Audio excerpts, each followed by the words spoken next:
Assalamu alaikum. I hope I am audible to all of you.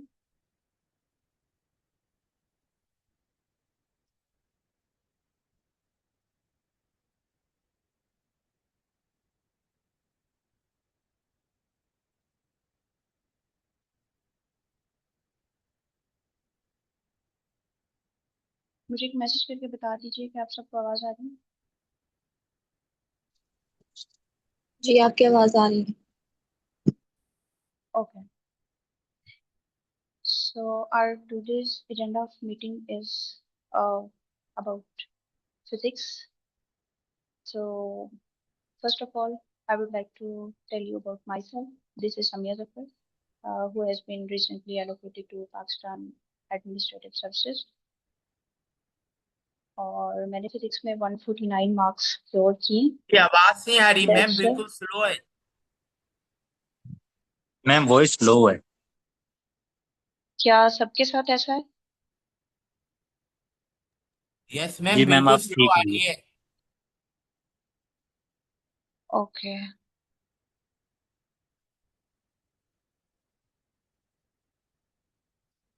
चले अब बताइएगा आप, ठीक है?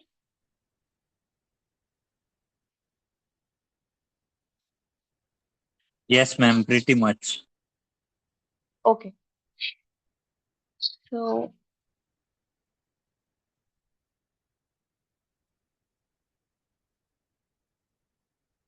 तो मैं अपने बारे में बता रही थी कि मैंने फिजिक्स में 149 मार्क्स सिक्योर किए हैं CSS 25 में, और इसी ने मुझे अपनी डिजायर्ड एलोकेशन में कह लें कि बहुत हेल्प की है।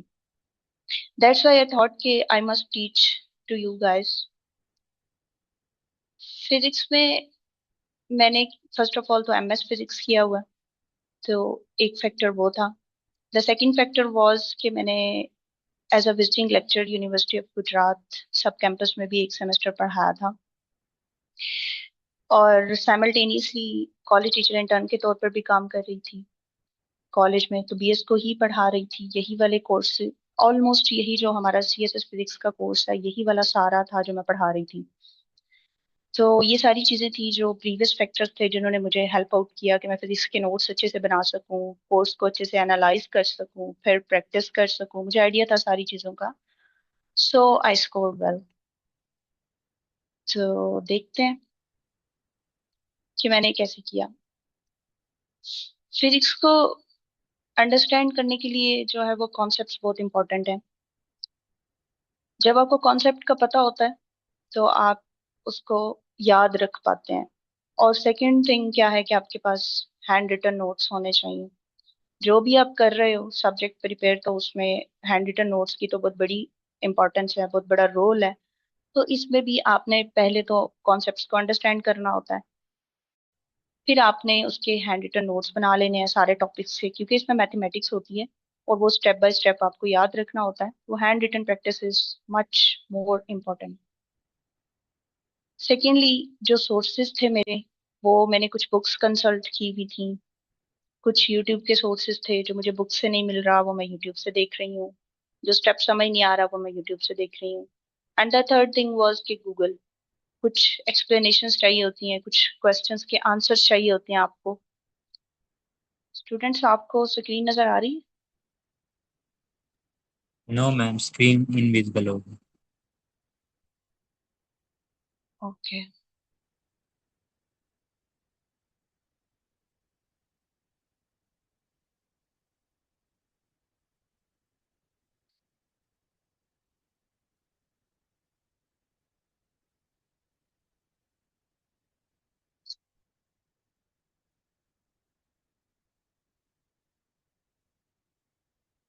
Okay, so I have to introduce myself again, recording start करके।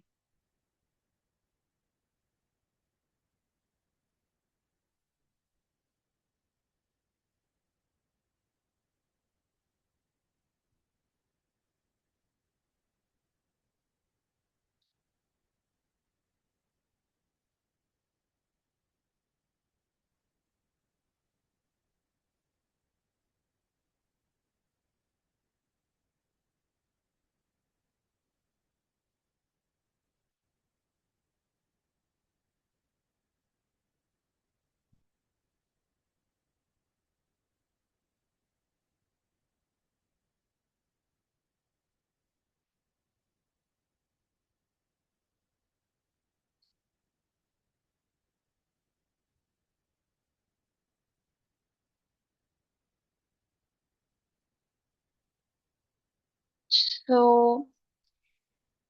मैम रिकॉर्डिंग तो स्टार्ट है।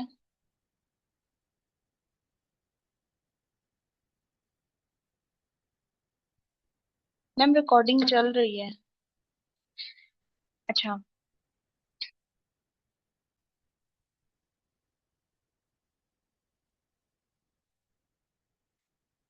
तो मैं बता रही थी कि मैंने कहाँ से किया था, बुक्स कंसल्ट की थी, यूट्यूब सोर्सेज थे, गूगल था। कुछ क्वेश्चंस होते हैं ऐसे कॉन्सेप्चुअल होते हैं जिनका आंसर आपको गूगल से नहीं मिलता, आपको गूगल सॉरी यूट्यूब से नहीं मिलता, आपको गूगल करने पड़ती हैं चीजें अंडरस्टैंड करने के लिए कॉन्सेप्ट्स को।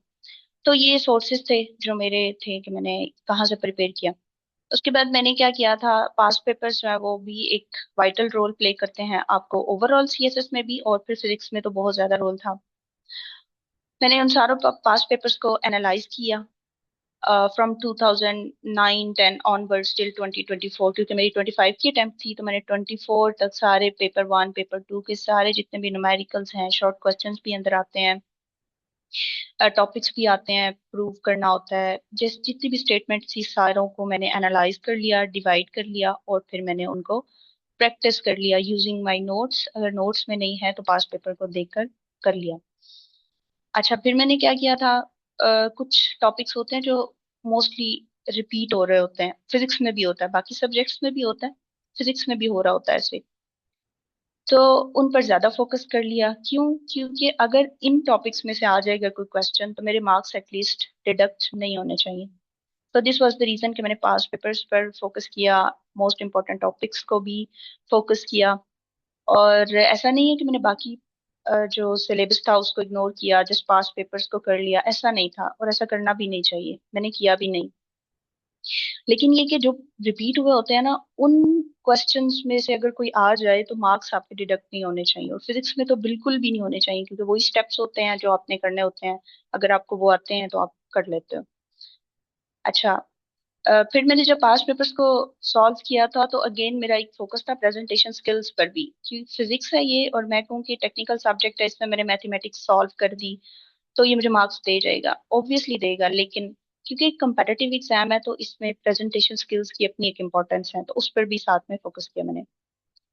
और फिर मैंने इसको इवेलुएट भी कराया। इवेल्युएशन की इम्पोर्टेंस अगर कुछ आप लोगों में से बहुत बिगनर्स नहीं है, थोड़ा सा उनको टाइम हो गया प्रिपेयर करते हुए हो, तो उनको आइडिया होगा कि इवेल्युएशन कितना बड़ा रोल प्ले करती है आपकी ओवरऑल सक्सेस में। और फिर फिजिक्स जो है वो मुझे एज अ गेम लगती है, because I like mathematics, I like solving equations, मुझे याद भी रहती हैं। कैसे याद रहती हैं? प्रैक्टिस करके। रिट आप क्रैमिंग कर लो इक्वेशंस को, आप जाकर वहां लिख लो, एक से दो इक्वेशन से ज्यादा आपको याद नहीं रहेगा। रीजन बीइंग के जो मैथमेटिक्स है इसमें स्टेप्स ऐसे होते हैं, अगर किसी ने आप में से एफएससी में फिजिक्स पढ़ी हो, मैट्रिक में पढ़ी हो, या बीएस फिजिक्स के स्टूडेंट्स होंगे अगर, उनको अंदाजा होगा कि ये रिटर्न प्रैक्टिस के बगैर पॉसिबल नहीं है। और अगर आप इसको एज अ गेम लेना स्टार्ट कर देते हो तो फिर ये आपको बहुत रिवॉर्ड करती है फिजिक्स।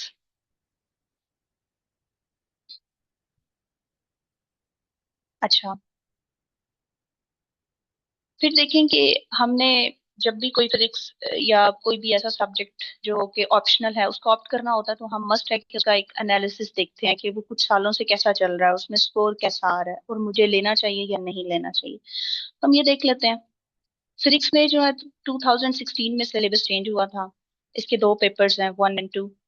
200 नंबर का आप ऑप्ट कर सकते हो, कोई भी कर सकता है, बट फिजिक्स के स्टूडेंट्स को, इंजीनियरिंग बैकग्राउंड के स्टूडेंट्स को ऑप्ट करना चाहिए। इसका जो स्कोरिंग ट्रेंड ऑनवर्ड्स आ रहा है 2016 से, वो है 100 to 120। इसकी रीजंस भी मैं आगे जाकर बताती हूँ कि ये कम क्यों था। लेकिन इस दफा क्या हुआ है 2025 में, कि एवरेज जो स्कोर आ रहा है वो 130 आ रहा है।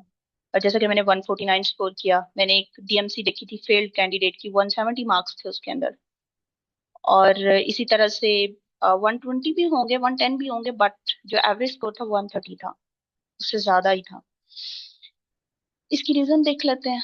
इस साल इतना स्कोर आने की रीजन जो मैंने एनालाइज की डिफरेंट डीएमसीज देखकर, फिजिक्स की और बाकी technical subjects like chemistry, statistics, वो ये थी कि बहुत सारे लोग जिनका ऑलरेडी इन सब्जेक्ट्स के साथ अच्छा एक्सपीरियंस नहीं था, उन्होंने भी अच्छा स्कोर ने किया और फिर उन्होंने बाकी कैंडिडेट्स को भी डिस्कस किया ये जो aspects हैं, physics हो गया, chemistry हो गया, ये मार्क्स देते हैं, तो you must not go for it.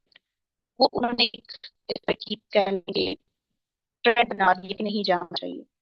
तो अभी क्या हुआ 25 में कि कुछ लोग ऐसे थे जिनको बहुत कॉन्फिडेंस था कि हमें कॉन्सेप्ट भी पता है, हम प्रैक्टिस कर लेते हैं, तो हम जाएंगे सब्जेक्ट के साथ। जैसा कि मैं गई, तो हमने क्योंकि कॉन्फिडेंस था, प्रैक्टिस की हुई थी, और फिर जो वो एक trend चला आ रहा था उसको एक मिस थी जो उसको ब्रेक करने के लिए हमने ज्यादा स्ट्रगल की, ज्यादा प्रैक्टिस की, ताकि हमें ऐसा ना हो जाए कि जैसे सीनियर्स कह रहे हैं मार्क्स नहीं आते। तो हमने फिर ज्यादा स्ट्रगल की और सीरियस थे इस सब्जेक्ट को लेकर। जब सीरियस होते हो आप किसी भी सब्जेक्ट को लेकर, आपके मार्क्स आते हैं, तो वही हुआ। कम लोगों ने ऑप्ट किया और स्कोर आ गया क्योंकि वो सारे सीरियस थे, इसलिए। और फिर अगर आपका फिजिक्स है बैकग्राउंड, अगर आपने बीएस किया हुआ है, आपने इंजीनियरिंग का बैकग्राउंड है, आपको इक्वेशन से लगाव है, आपको एटलीस्ट रिटन प्रैक्टिस करना अच्छा लगता है, डायग्राम्स बनाना अच्छा लगता है, आपको कॉन्सेप्ट्स की समझ आ जाती है फिजिक्स के, so this subject is for you. ठीक है। और फिर ये होता है कि ये पूछा जाता है कि कितना टाइम लेगा, तो एटलीस्ट 1 मंथ कंप्लीट इसको चाहिए, क्योंकि इसका किसी और सब्जेक्ट के साथ ओवरलैपिंग भी नहीं है। बाकी सब्जेक्ट एक दूसरे को रीइंफोर्स तो करते हैं, लेकिन ये नहीं करता। हाँ, लेकिन अगर इस पे ग्रिप है आपकी, तो ये आपको स्कोर जितना आप जैसा लिख कर आओगे वो ठीक है, तो आपको कंप्लीट मार्क्स मिल जाएंगे, टोटल मार्क्स मिल जाएंगे, डिडक्शन के कोई चांसेस नहीं है। इसका ये है कि अगर या तो आपको 100% आता है या फिर नहीं आता, तो अगर आप प्रैक्टिस कर लेते हो, इसको सीरियस ले लेते हो, तो ultimately it would reward you.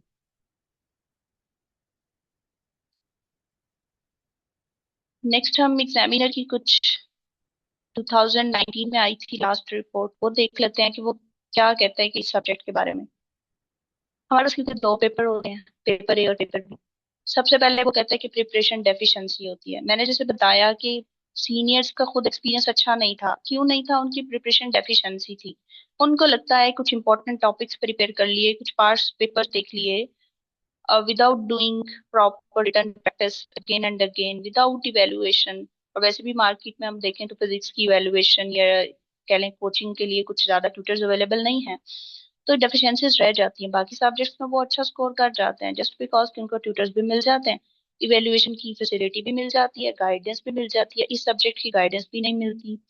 कुछ हम ज्यादा इसको सीरियस भी नहीं, हमें होता है कि हमने तो बीएस किया, हमने तो 14 साल पढ़ा है, हमने तो 16 साल फिजिक्स को पढ़ा है, हम तो कर लेंगे। और हम जब ये कॉन्फिडेंस लेकर आते हैं ना, this is called not actually confidence, this is over confidence. तो हम फिर इस सब्जेक्ट में लो स्कोर करते हैं। तो प्रिपरेशन डेफिशिएंसी हमारी अपनी होती है, तो इस वजह से हम स्कोर नहीं करते। फिर होता है रेलिवेंसी, रेलिवेंट, जैसा कि जो क्वेश्चन पूछा आपने वही टू द पॉइंट आंसर करना है। अगर वहां से डाइग्रेस कर गए तो आप मार्क्स नहीं मिलेंगे आपको।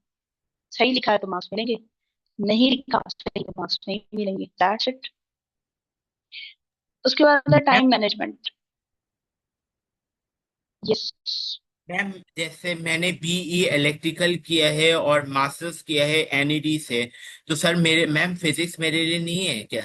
मैंने 24 में दिया था, मेरे फिजिक्स में तकरीबन 165 नंबर आए थे 200 में से। That's hello great. मैम।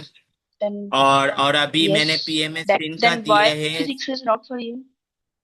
जी, और पीएमएस सीसी दिया है, उसके अंदर मेरे 175 नंबर आए 200 में से, पीएमएस सिन का। Then why hello. physics is not for you? क्यों? आपको आवाज आ रही है? Yes yes. तो फिर आप ये क्यों कह रहे हो कि फिजिक्स आपके लिए नहीं है? नहीं, लोग कहते हैं कि नहीं फिजिक्स नहीं लेना चाहिए, वो है, मैं तो इस बात पर नहीं कहता। तो मेरा तो इंजीनियरिंग बैकग्राउंड है, और अल्हम्दुलिल्लाह मेरे 3 इंटरनेशनल रिसर्च पेपर भी काम पब्लिश हुए हैं।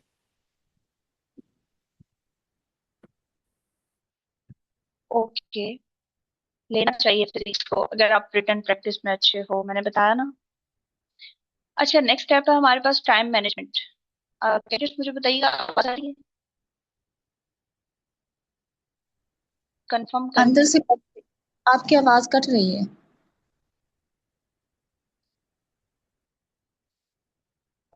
Okay, let me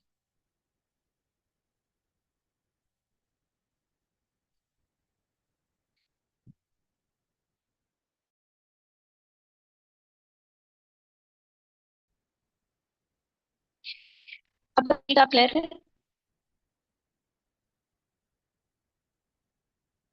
hello.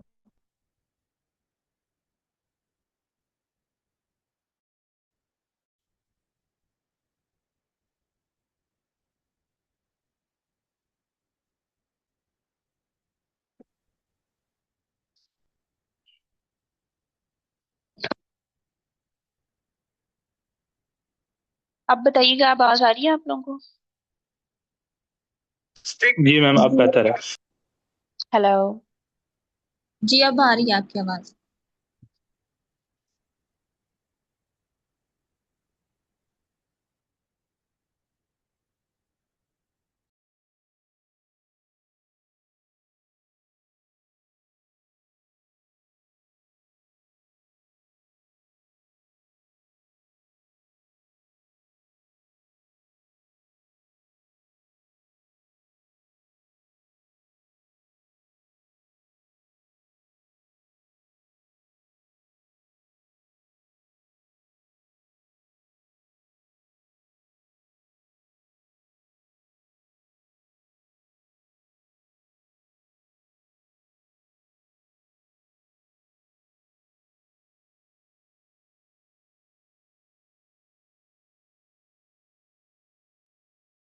Okay, अब बताइएगा, अब आवाज क्लियर है? जी मैम, अब क्लियर है। ओके। अच्छा, नेक्स्ट स्टेप है हमारे पास। वो कह रहे हैं कि टाइम मैनेजमेंट नहीं करते आप। टाइम मैनेजमेंट ना करने का मतलब ये है कि आपने पेपर के अंदर, एक तो आप जब प्रिपरेशन कर रहे थे तब भी आप टाइम मैनेज नहीं कर रहे थे सही से, दैट्स वाई आप जब एग्जाम में जाते हो तो वहां पर भी आप टाइम को सही से मैनेज नहीं कर पाते। तो time management during the exam क्या है, वो ये कि आपने कुछ क्वेश्चंस को बड़े अच्छे प्रेजेंटेशन के साथ बहुत अच्छा आपने उसको प्रेजेंट कर लिया।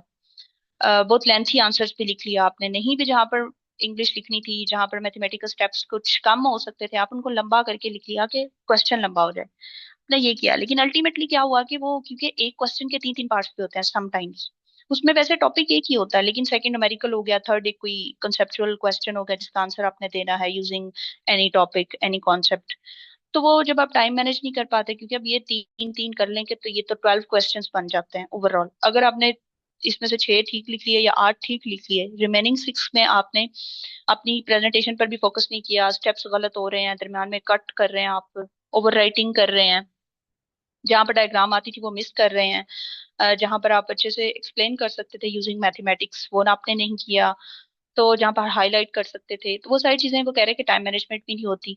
तो ये सारी चीजें हैं जिनकी वजह से मार्क्स नहीं आते। अगर इन पर फोकस कर लिया जाए कि आपकी प्रिपरेशन डेफिशिएंसी, वो कहता है कि प्रॉब्लम है, आप इसको रिजॉल्व करें, प्रॉपरली प्रिपेयर करें, पास्ट पेपर्स को देखें, टॉपिक्स को देखें, मोस्ट इंपॉर्टेंट को देखें, इवेलुएट कराएं, कहीं भी आपको डेफिशिएंसी आप नहीं छोड़ें कि वो ये बात करे कि आपकी प्रिपरेशन डेफिशिएंसी की वजह से मैंने मार्क्स नहीं दिए।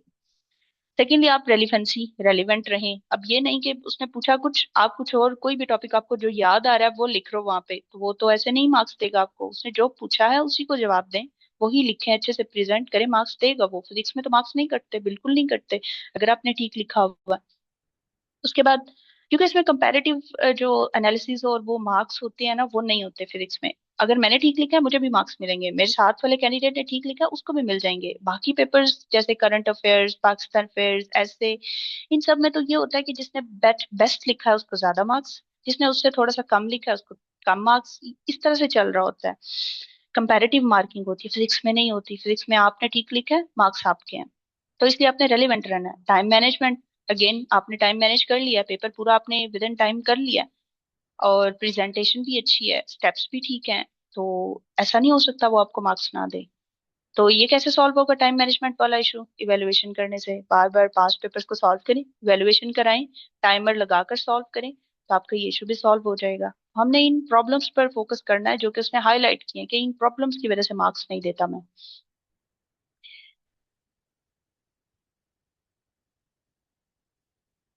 नेक्स्ट पेपर बी में उसने वो पेपर ए की प्रॉब्लम्स हाईलाइट की थी, पेपर बी की भी ऑलमोस्ट सेम ही प्रॉब्लम्स हैं सारी की सारी, लेकिन कुछ डिफरेंट होंगी। वो कहते हैं कि इसमें ओवरऑल रेटिंग एवरेज है, रीजन बीइंग कि इसमें थोड़ा सा electricity, magnetism, quantum physics, nuclear physics और सॉलिड स्टेट फिजिक्स आ जाता है, जो कि प्योरली बीएस फिजिक्स के लास्ट 4 सेमेस्टर के सब्जेक्ट्स हैं। वो पेपर ए जो है ना, वो अगर किसी ने एफएससी में भी फिजिक्स पढ़ी है ना, तो वो उसको क्लियर कर जाता है पास पेपर्स को यूज करते हुए। बट पेपर बी जो है ना, वो बीएस फिजिक्स होना मस्ट है। और फिर बीएस फिजिक्स जस्ट कर लिया तो आप इसको कहें कि क्लियर कर लेंगे, नो। या अच्छा स्कोर कर लेंगे, नो। आपको रिटन प्रैक्टिस चाहिए, और एक्सटेंसिव रिटन प्रैक्टिस चाहिए, क्योंकि इसमें ज्यादा इक्वेशंस होती हैं। इलेक्ट्रिसिटी, मैग्नेटिज्म में, आपकी न्यूक्लियर फिजिक्स में भी, सॉलिड स्टेट फिजिक्स में भी ज्यादातर इलेक्ट्रिसिटी, मैग्नेटिज्म में ही होती है, या क्वांटम में होती है मैथमेटिक्स इन्वॉल्व। तो आपने उसको सॉल्व करना है। अगर तो रिटन प्रैक्टिस की हुई है, यू कैन स्कोर। मेरा पेपर बी में स्कोर 80 है। रीजन बीइंग कि मैंने उसको रिटन प्रैक्टिस जो है वो एक्सटेंसिवली की हुई थी, not only for topics but जो पास पेपर्स थे उसके जितने भी सारे सॉल्व किए हुए हैं। और जब आप ज्वाइन करते हैं तो आप देखेंगे कि मैं शेयर करूंगी, अगर आपको नजर आएगा कि मैंने बाकी में प्रैक्टिस की हुई थी। इसके अलावा वो बात कर रहा है कि वो उस साल की बात करें कि 582 कैंडिडेट्स ने इसको ऑप्ट किया था। तो बाकी वही सारी, आपको जब वो कहता है कि बेसिक कॉन्सेप्ट क्लियर करो पहले, फिर रिटन प्रैक्टिस करो, फिर टाइम मैनेजमेंट और ये रेलिवेंसी वाली बातें सारी, तो आपको ऐसा हो ही नहीं सकता कि मैं मार्क्स ना दूं। और एग्जाम्पल सामने है आपके, अभी एक कैंडिडेट ने बताया कि इसके इतना स्कोर है, मैं बता रही हूँ मेरा इतना स्कोर है। एक डीएमसी मैंने देखी थी, 170 मार्क्स थे। तो स्कोर तो आता है, लेकिन कंडीशन ये है कि आपने प्रिपरेशन की हुई हो। अच्छा, तो अब आते हैं हम अपने कोर्स की तरफ। देखते हैं कि हम अगर स्टार्ट करते हैं इसको तो कैसे करते हैं, यानी हम क्या करेंगे इस कोर्स के अंदर। क्लास में हम जो लेक्चर्स होंगे उसमें हम अपने नोट्स से पढ़ेंगे, और वहां से हम क्या करेंगे, अपने कॉन्सेप्ट्स को अंडरस्टैंड करेंगे। जो मैथमेटिकल स्टेप्स जो नहीं समझ आ रहे कैसे हो रहे हैं, उनको सॉल्व करेंगे और देखेंगे कैसे हुआ है। जो नहीं समझ आ रही उसको अंडरस्टैंड करने की कोशिश करेंगे। फिर मैंने, क्योंकि डिफरेंट सोर्सेज से एक जगह पर अपने नोट्स कंपाइल किए हुए हैं, तो वो भी आप लोगों को मिल जाएंगे फॉर सेविंग योर टाइम, कि आपको डिफरेंट सोर्सेज कंसल्ट करना, मटेरियल इकट्ठा करना, वो सारी चीजें आपको ना करनी पड़े। अच्छा, फिर क्या है कि मैंने पास पेपर्स को भी एनालाइज किया हुआ है, हाईलाइट भी किया हुआ है। तो आपको ये भी पता चलता जाएगा साथ साथ कि कौन से टॉपिक्स पर आपने ज्यादा फोकस करना है, बाकी को इग्नोर नहीं करना। बट होता है ना कि अगर ये टॉपिक आ गया तो मार्क्स, मैंने अगर 8 नंबर का क्वेश्चन आया तो मैंने 8 ही लेने हैं, मैंने उसमें से 7 नहीं होने देने, इस अर्ज के साथ। तो उन टॉपिक्स पर आप फोकस कर सकते हैं। इसके अलावा, क्योंकि टॉपिक से रिलेटेड होते हैं न्यूमेरिकल्स, बाहर से नहीं आते हैं, हमें लगता है कहीं और से आ गए हैं, बट ऐसा नहीं है। वो टॉपिक्स को ही आपने अप्लाई करना होता है, तो आपका न्यूमेरिकल सॉल्व हो जाता है। वो वीकली असाइनमेंट्स के थ्रू हम उसको भी सॉल्व कर लेंगे। बहुत सारे न्यूमेरिकल्स मेरे सॉल्व आपको मिल जाएंगे विद प्रेजेंटेशन। कुछ बहुत कम करने पड़ेंगे, जो कि मैं फिर आप लोगों से करवा लूंगी। नहीं हो रहे तो हम क्लास में अगेन उसको सॉल्व कर लेंगे। आप फिर हम असेसमेंट भी करेंगे, ताकि पता चले कि आपकी प्रोग्रेस कितनी है। वो कैसे टेस्ट के होंगे, जैसे मॉक्स होते हैं, और फीडबैक दिया जाएगा कि इस टॉपिक को इम्प्रूव कर लें, या प्रेजेंटेशन को इस तरह से इम्प्रूव कर लें, इस पर फीडबैक होगा। एट द एंड आपका एक फुल लेंथ मॉक होगा with in 3 hours, with proper 4 questions, जिनके सब पार्ट्स भी होंगे। और फिर मैंने बताया कि मेरे सॉल्व्ड मॉक टेस्ट भी आपको मिल जाएंगे। बहुत सारे हैं जो मैंने सॉल्व किए हुए हैं। उसके बाद ये कि मैंने बताया कि मैंने पास पेपर्स को एनालाइज किया हुआ, कैसे किया हुआ था वो मैं हम एंड पर देखते हैं। अब आ जाते हैं हम अपने एक टॉपिक पर, जो कि हम अभी अंडरस्टैंड करने की कोशिश करते हैं, ताकि आपको पता चले कि आपको कैसे पढ़ाया जाएगा। तो हमारा जो कोर्स है वो स्टार्ट होता है वेक्टर से। मैकेनिक्स है पहला हमारा चैप्टर। टोटल कह लें 8 चैप्टर्स हैं। उसमें पहला जो चैप्टर है वो है मैकेनिक्स। तो उसमें पहला जो टॉपिक है ना, वो वेक्टर्स से रिलेटेड है।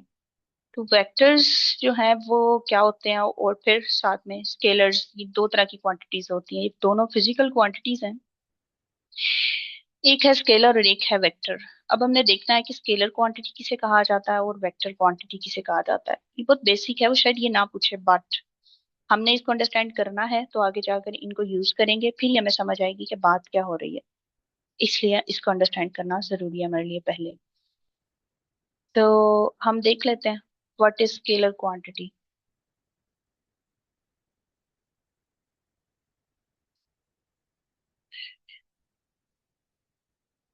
स्केलर क्वांटिटी वो होती है जिसकी मैग्नीट्यूड होती है जस्ट विदाउट एनी डायरेक्शन।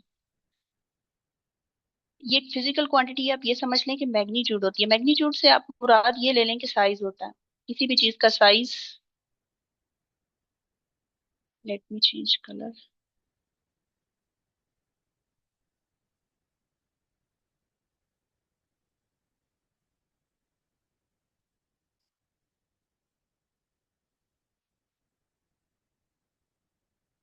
अच्छा, साइज, इससे आप ये मुराद ले लें कि साइज है, या आप ये समझ लें कि अमाउंट है। मैग्नीट्यूड ये होती है, जैसा कि मेरे पास मैस है, मैं कहती हूँ कोई भी किसी भी चीज का मैस है वो है 5 kg, तो ये इसकी क्या है, मैग्नीट्यूड।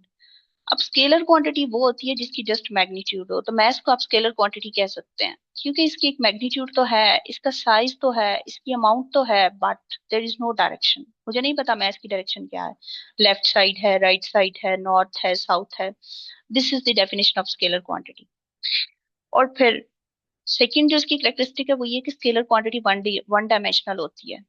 वन डायमेंशनल इसलिए कि इसकी कोई और डायरेक्शन तो है नहीं, कोई भी डायरेक्शन नहीं है, तो फिर जब डायरेक्शन ही नहीं है तो फिर हम इसको 1D ही कहेंगे। अगर तो कोई डायरेक्शन होती तो फिर हम कहते हैं कि ये 3 डायमेंशनल है, 2 डायमेंशनल है, इसकी डायरेक्शन एक्स एक्सिस के अलोंग है, इसकी डायरेक्शन वाई एक्सिस के अलोंग है। इसकी जब डायरेक्शन ही नहीं है तो इसलिए आप इसको 1D ही कहेंगे। फिर any change in scalar quantity is the reflection of change in magnitude. मैंने आपको बताया ना कि मैग्नीट्यूड जो है वो क्या है, इसका साइज है या फिर इसका अमाउंट है। अब उसमें अगर चेंज आ रहा है तो फिर ओवरऑल जो स्केलर क्वांटिटी है उसमें भी तो चेंज आएगा। कैसे? जैसा कि मैथ 5 kg मैंने कहा, अब अगर मैं इसको 7 kg कर दूं तो इट मीन्स कि क्या हुआ है, आपकी जो स्केलर क्वांटिटी है वो भी चेंज हुई है, मैंने मैग्नीट्यूड चेंज की, इसकी ओवरऑल स्केलर क्वांटिटी में चेंज आ गया। Fourth characteristic, scalar quantity can not be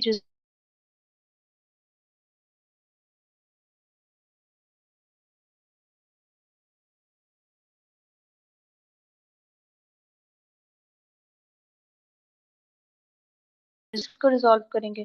अगर तो वेक्टर होता तो हम उसको कंपोनेंट्स में रिजॉल्व कर सकते हैं। अब ये बात अगर किसी को नहीं पता, वैसे तो फिजिक्स के स्टूडेंट्स को पता होता है कि कंपोनेंट्स क्या होते हैं, बट अगर नहीं भी पता तो रिकॉल नहीं कर रहे तो मैं बता देती हूँ कि फॉर इंस्टेंस ये एक वेक्टर है ए। ये वेक्टर है, हम बात कर रहे थे स्केलर की, तो मैं वेक्टर से बता के फिर मैं बताऊंगी कि स्केलर की तो डायरेक्शन ही नहीं है तो फिर उसकी कंपोनेंट्स भी नहीं होते। ये देखिए, ये अगर इसको ए एक्स, यानी मैं इसका एक्स कंपोनेंट बना लिया और मैंने ये इसका वाई कंपोनेंट बना लिया because it was a vector, ये ए। लेकिन अगर ये वेक्टर ही नहीं है, ए एक स्केलर है, तो फिर उसके, अब वो ये कह रहा है कि अगर दो या दो से ज्यादा स्केलर क्वांटिटीज का आप कोई भी उनके दरमियान मैथमेटिकल ऑपरेशन करते हैं, मींस के डॉट प्रोडक्ट लेते हैं या क्रॉस प्रोडक्ट लेते हैं, तो क्या होगा, आंसर कैसा आएगा, स्केलर ओनली। ठीक है, अभी हम आगे जाकर पढ़ते हैं कि दो जो वेक्टर्स आंसर आता है, अगर उनका वेक्टर प्रोडक्ट लें तो कैसा आंसर आता है। ठीक है, और फिर कुछ एग्जांपल्स हैं, जैसे कि लेंथ। लेंथ अगर देखें तो अगर मैं कहती हूँ 5 मीटर है, तो अब आपको यहाँ से नहीं पता चल रहा इसका कि इसकी डायरेक्शन क्या है। इसकी मैग्नीट्यूड तो पता चल रही है 5 मीटर है, but there is no direction, तो लेंथ को हम कह सकते हैं कि it is a scalar quantity. इसी तरह से मैथ है, मैंने बता दिया कि 5 kg फॉर इंस्टेंस, तो वो आपको उसकी मैग्नीट्यूड, उसका साइज या अमाउंट तो बता रहा है, but there is no direction, तो आप इसको कह सकते हैं math is a scalar quantity. इसी तरह से एनर्जी है। एनर्जी क्या है, ये जाउल में हम इसको शो करते हैं, कुछ भी कह लें, 10 जूल है फॉर इंस्टेंस। तो यहाँ से आपको ये तो पता चल रहा है कि इतनी एनर्जी है, फ्यूल है, ये इतनी एनर्जी देता है फॉर इंस्टेंस, लेकिन आपको डायरेक्शन नहीं पता चल रही, so it is again a scalar quantity. Density भी ऐसे ही स्केलर क्वांटिटी, क्योंकि दिस नो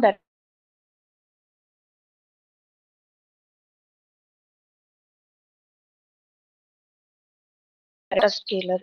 अब क्या है इसमें डिफरेंस, क्या हुआ स्केलर और वेक्टर में, मैग्नीट्यूड तो दोनों की होती है, स्केलर और वेक्टर की, पार्ट वेक्टर की एक डायरेक्शन भी होती है, और इसको हम जब किसी भी वेक्टर ए फॉर इंस्टेंस को लिखने का तरीका ये है कि हम इसको यूं लिखते हैं, तो उसके ऊपर एक वेक्टर डाल देते हैं, एरो डाल देते हैं, इसका मतलब है वेक्टर ए, इसको यूं पढ़ेंगे। और डायरेक्शन, इसको अगर मैंने ग्राफिकली शो करना है तो मैं इसको यूं शो कर सकती हूँ, एरो के थ्रू, जस्ट ए।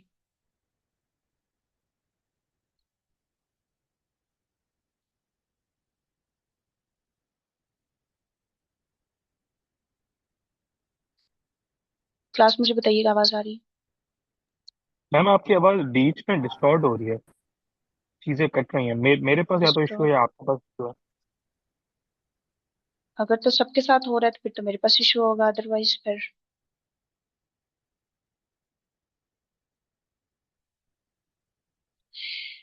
अच्छा, ये वेक्टर ए है, ठीक है, तो इसको हम यूं ग्राफिकली शो कर सकते हैं। अच्छा, वेक्टर क्वांटिटी है तो फिर ये 1D में भी हो सकती है, 2D में भी, 3D में, जैसा कि मैं इधर बता रही थी कि स्केलर की एक ही डायरेक्शन, सॉरी, वन डायमेंशनल होगी स्केलर जो है। बट वेक्टर क्वांटिटी क्योंकि उसकी अपनी एक डायरेक्शन होती है, तो डायरेक्शन तो 3 से ज्यादा भी हो सकती है, 3D से ज्यादा भी हो सकती है, बट हम 3D तक उसको लिमिटेड रखेंगे। 1D का मतलब है, फॉर एग्जाम्पल, एक्स डायरेक्शन में हमारा वेक्टर, 2D का मतलब है एक्स वाई डायरेक्शन में, 3D का मतलब है तीन, एक्स वाई और सी तीनों डायरेक्शंस में, ठीक है, इस तरह से। So any change in vector quantity can reflect either change in direction or change in magnitude or in both. Obviously, अगर तो हम उसकी डायरेक्शन चेंज करेंगे तो फिर भी वेक्टर में चेंज आएगा। अगर हम उसकी लेंथ को चेंज करेंगे, मींस कि उसकी मैग्नीट्यूड को चेंज कर रहे हैं, तो फिर भी चेंज आएगा। या फिर दोनों मैग्नीट्यूड और जो हमारी डायरेक्शन, हम दोनों को चेंज करेंगे तो ओवरऑल वेक्टर क्वांटिटी में चेंज आएगा। ये क्योंकि वेक्टर है तो हम इसको कंपोनेंट्स में भी रिजॉल्व कर सकते हैं, जैसा कि मैंने यहाँ पर बता दिया था कि एक वेक्टर है, उसको एक्स और वाई कंपोनेंट्स में रिजॉल्व करेंगे तो वो हमारा बन जाएगा ए x along the x direction and ay along the y direction। फिर हम देखते हैं कि इनके दरमियान कोई भी मैथमेटिकल ऑपरेशन जैसा कि डॉट प्रोडक्ट या क्रॉस प्रोडक्ट का रिजल्ट क्या आता है, वो या तो स्केलर आएगा या वेक्टर आएगा, डिपेंड्स कि हम क्या कर रहे हैं, वो हम आगे जाकर देखते हैं। इसको हम डिटेल से देखेंगे कि दो वेक्टर्स को हम क्रॉस प्रोडक्ट लेते हैं तो कैसा आंसर आता है, दो वेक्टर्स का हम स्केलर प्रोडक्ट लेते हैं तो आंसर कैसा आता है। एग्जाम्पल्स देख लेते हैं। डिस्प्लेसमेंट, डिस्प्लेसमेंट अगर मैं कहूँ कि 5 मीटर है, तो ये जस्ट 5 मीटर नहीं होगा, ये मुझे बताना पड़ेगा साथ में कि along the X direction, along Y direction, या अलोंग ईस्ट, अलोंग नॉर्थ, ये मुझे बताना पड़ेगा, फिर ये डिस्प्लेसमेंट कहलाएगा। अदरवाइज ओनली अगर मैं 5 मीटर कहूंगी तो ये डिस्टेंस कहलाएगा। और यही बेसिक वैसे डिफरेंस भी होता है, अगर फिजिक्स के स्टूडेंट से पूछ लिया जाए what is difference between displacement and distance, तो यही डिफरेंस होता है। डिस्प्लेसमेंट जो है वो विद डायरेक्शन होता है, डिस्प्ले जो डिस्टेंस है वो विदाउट डायरेक्शन होता है। मैग्नीट्यूड दोनों की सेम होती है, 5 मीटर डिस्टेंस भी हो सकता है, 5 मीटर डिस्प्लेसमेंट भी हो सकता है। इसी तरह से वेलोसिटी है, वेलोसिटी की भी एक डायरेक्शन होती है। एक्सेलरेशन है, जैसे कि हम वेलोसिटी को लिखते हैं तो आपने देखा होगा हम यूं लिख रहे होते हैं, this is because it is a vector. Acceleration तो हम इसको इस तरह से लिख रहे होते हैं, just because it is a vector quantity. Force को भी हम लिखते हैं तो हम यूं लिखते हैं क्योंकि ये एक वेक्टर क्वांटिटी है, इसकी एक अपनी डायरेक्शन होती है, मैग्नीट्यूड भी होती है। स्टूडेंट्स मुझे बताइएगा यहाँ तक कोई क्वेरी है, कुछ समझ नहीं आया तो यू मे आस्क। जी मैम क्लियर है यहाँ तक। ओके,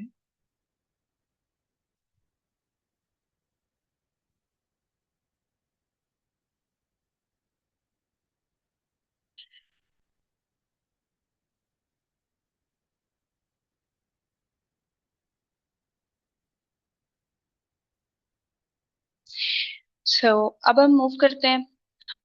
हमने पीछे पढ़ा कि जब भी दो वेक्टर्स के दरमियान कोई भी मैथमेटिकल ऑपरेशन किया जाता है तो रिस्पांस कैसा आता है, आंसर कैसा आता है। तो ए और बी हमें नजर आ रहा है कि वेक्टर्स हैं, उनकी ग्राफिकल रिप्रेजेंटेशन ये ब्लू में क्या है, ये हमारे पास वेक्टर ए है। रेड में क्या है, वेक्टर बी है। इनके दरमियान एंगल थीटा बन रहा है। ये ये वाला जो ए है ये शो कर रहा है दिस इज मैग्नीट्यूड ऑफ ए, यानी मैग्नीट्यूड मींस साइज, अमाउंट और लेंथ। ठीक है, यहाँ पर फिलहाल हम इसका मतलब लेंथ ले रहे हैं। मैथ तो है नहीं कि हम ये कहें कि इसकी अमाउंट है या साइज है, सो इसकी लेंथ कह लें, आप ये साइज भी कह सकते हैं। और ये बी क्या रिप्रेजेंट कर रहा है, मैग्नीट्यूड ऑफ वेक्टर बी। लिखने का तरीका है ये प्रॉपर, किसी भी वेक्टर की मैग्नीट्यूड को लिखने का। सो जब हम ए और बी के दरमियान एक डॉट प्रोडक्ट लेते हैं, डॉट का को दूसरा नाम है स्केलर प्रोडक्ट, ये आपको नजर आ रहा होगा। स्केलर या डॉट प्रोडक्ट मतलब एक ही है। और ये जब इन दोनों को आप कौन सा आता है वो ये कि एक ही magnitude, simple multiplication with B की magnitude and angle cos of theta. ये आता था, ये हमारे पास एक डिराइव्ड फार्मूला है जिसको हमने याद कर लेना है और कहीं भी यूज करना हो तो हम कर सकते हैं इसको। ठीक है, मैंने बता दिया ए और बी वेक्टर्स हैं गिवन।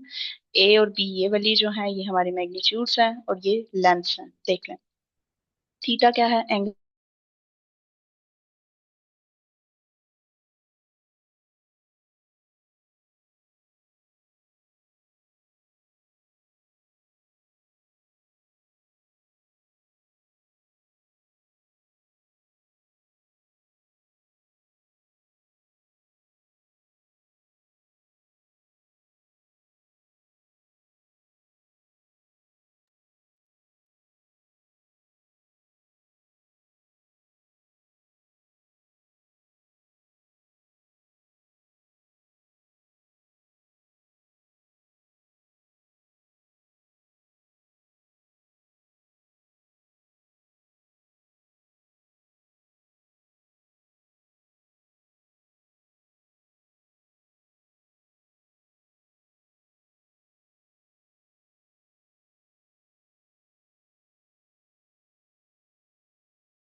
हम कैरेक्टरिस्टिक्स पर आ रहे थे और मैं बता रही थी कि हमने इसको क्यों पढ़ना है कैरेक्टरिस्टिक्स को, क्योंकि हमने इसको यूज करना नेक्स्ट टॉपिक्स में, जैसा कि स्केलर ट्रिपल प्रोडक्ट को सॉल्व करेंगे, वेक्टर ट्रिपल सॉल्व करेंगे, कहीं भी हम न्यूमेरिकल सॉल्व करेंगे तो हमें इन कैरेक्टरिस्टिक्स की जरूरत पड़ेगी और इस फार्मूला को भी याद रखना पड़ेगा हमें, इसकी भी जरूरत पड़ेगी हमें। अच्छा, फर्स्ट कैरेक्टरिस्टिक्स देख लेते हैं, वो है कम्यूटेटिव। जो स्केलर प्रोडक्ट है ये कम्यूटेटिव होती है। कम्यूटेटिव का मतलब है कि अगर हम ए डॉट बी को सॉल्व करें या बी डॉट ए को सॉल्व करें, ये दोनों का आंसर इक्वल आता है। ठीक है, ए कुछ भी हमारे पास गिवन वेक्टर हो, बी हमारे पास कुछ भी गिवन वेक्टर हो, उन दोनों का डॉट प्रोडक्ट लें तो आंसर जो है वो, अगर हम बी का डॉट प्रोडक्ट पहले रखकर वेक्टर बी को ए को बाद में रखकर फिर डॉट प्रोडक्ट लें तो आंसर सेम आता है। This is commutative property of scalar product. और फिर डिस्ट्रीब्यूटिव प्रॉपर्टी। डिस्ट्रीब्यूटिव प्रॉपर्टी में ये है कि आप अगर तीन वेक्टर्स हैं आपके पास, उनमें से लास्ट टू वेक्टर्स को पहले ऐड कर लें, फिर उनका ए के साथ लेफ्ट साइड से डॉट प्रोडक्ट लें तो वो इक्वल आएगा किसके, अगर आप ए का बी के साथ डॉट प्रोडक्ट अलग से ले लें, ए का सी के साथ डॉट प्रोडक्ट अलग से ले लें और उन दोनों को ऐड कर लें तो आंसर सेम आएगा। दिस इज डिस्ट्रीब्यूटिव प्रॉपर्टी, ये फुलफिल करता है ये स्केलर प्रोडक्ट जो है। दैट्स वाई कहेंगे कि डिस्ट्रीब्यूटिव भी होता है इन नेचर। उसके बाद अगर हमारे पास सेल्फ डॉट प्रोडक्ट ली जाए, मींस कि ए वेक्टर है उसी का अपने साथ ही डॉट प्रोडक्ट लिया जाए तो आंसर जो होता है वो उसकी मैग्नीट्यूड का स्क्वायर आ जाता है, यानी ऑलवेज ग्रेटर देन जीरो आता है, positive answer. Greater than zero का मतलब है पॉजिटिव आंसर आता है, नेगेटिव नहीं आता। नेगेटिव क्यों नहीं आता, क्योंकि वो स्क्वायर हो जाता है ना, और जब भी किसी भी नेगेटिव क्वांटिटी का भी स्क्वायर लिया जाता है उसका आंसर पॉजिटिव आता है। इसी तरह से अगर किसी भी वेक्टर को डॉट प्रोडक्ट लेते हो जीरो के साथ तो वो जीरो ही आएगा। ये सिंपल ऐसे याद रख लें, किसी भी नंबर को जीरो से मल्टीप्लाई करते हैं, कुछ भी हो उसको जीरो से मल्टीप्लाई करें वो जीरो आ जाता है, दैट्स इट। उसके बाद अगर हम कंपोनेंट्स की बात करें, कंपोनेंट्स हम पीछे कह रहे थे रिजॉल्व करते हैं, तो अगर 3D में ए को लिख लें, ए के हम कह लें कि 3 डायमेंशनल है ए जो है हमारे पास।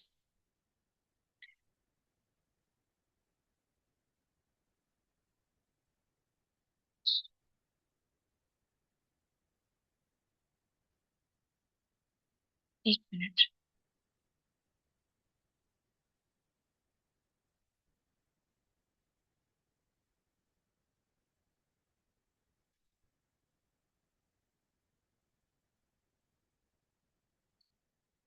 अच्छा, ए अगर हमारे पास 3 डायमेंशनल है और बी भी हमारे पास 3 डायमेंशनल है, तो हम ए डॉट बी करें तो क्या आंसर आएगा, आंसर आएगा A B X plus A Y B Y plus A C B C. ये कैसे आया, हमने ए डॉट बी किया तो अल्टीमेटली क्या हुआ कि हमारे पास, जब हम इसको ओपन करेंगे मैं आपको लिख कर दिखा देती हूँ, A X I cap plus A Y J cap plus A Z K cap. इसका हमने डॉट प्रोडक्ट लिया with B X I cap plus B Y J cap plus B Z K cap. अब हमने dot product लेना है तो कैसे लेंगे? आई डॉट आई को ए एक्स बी एक्स को मल्टीप्लाई करेंगे। फर्स्ट ऑफ ऑल हमारे पास क्या आएगा?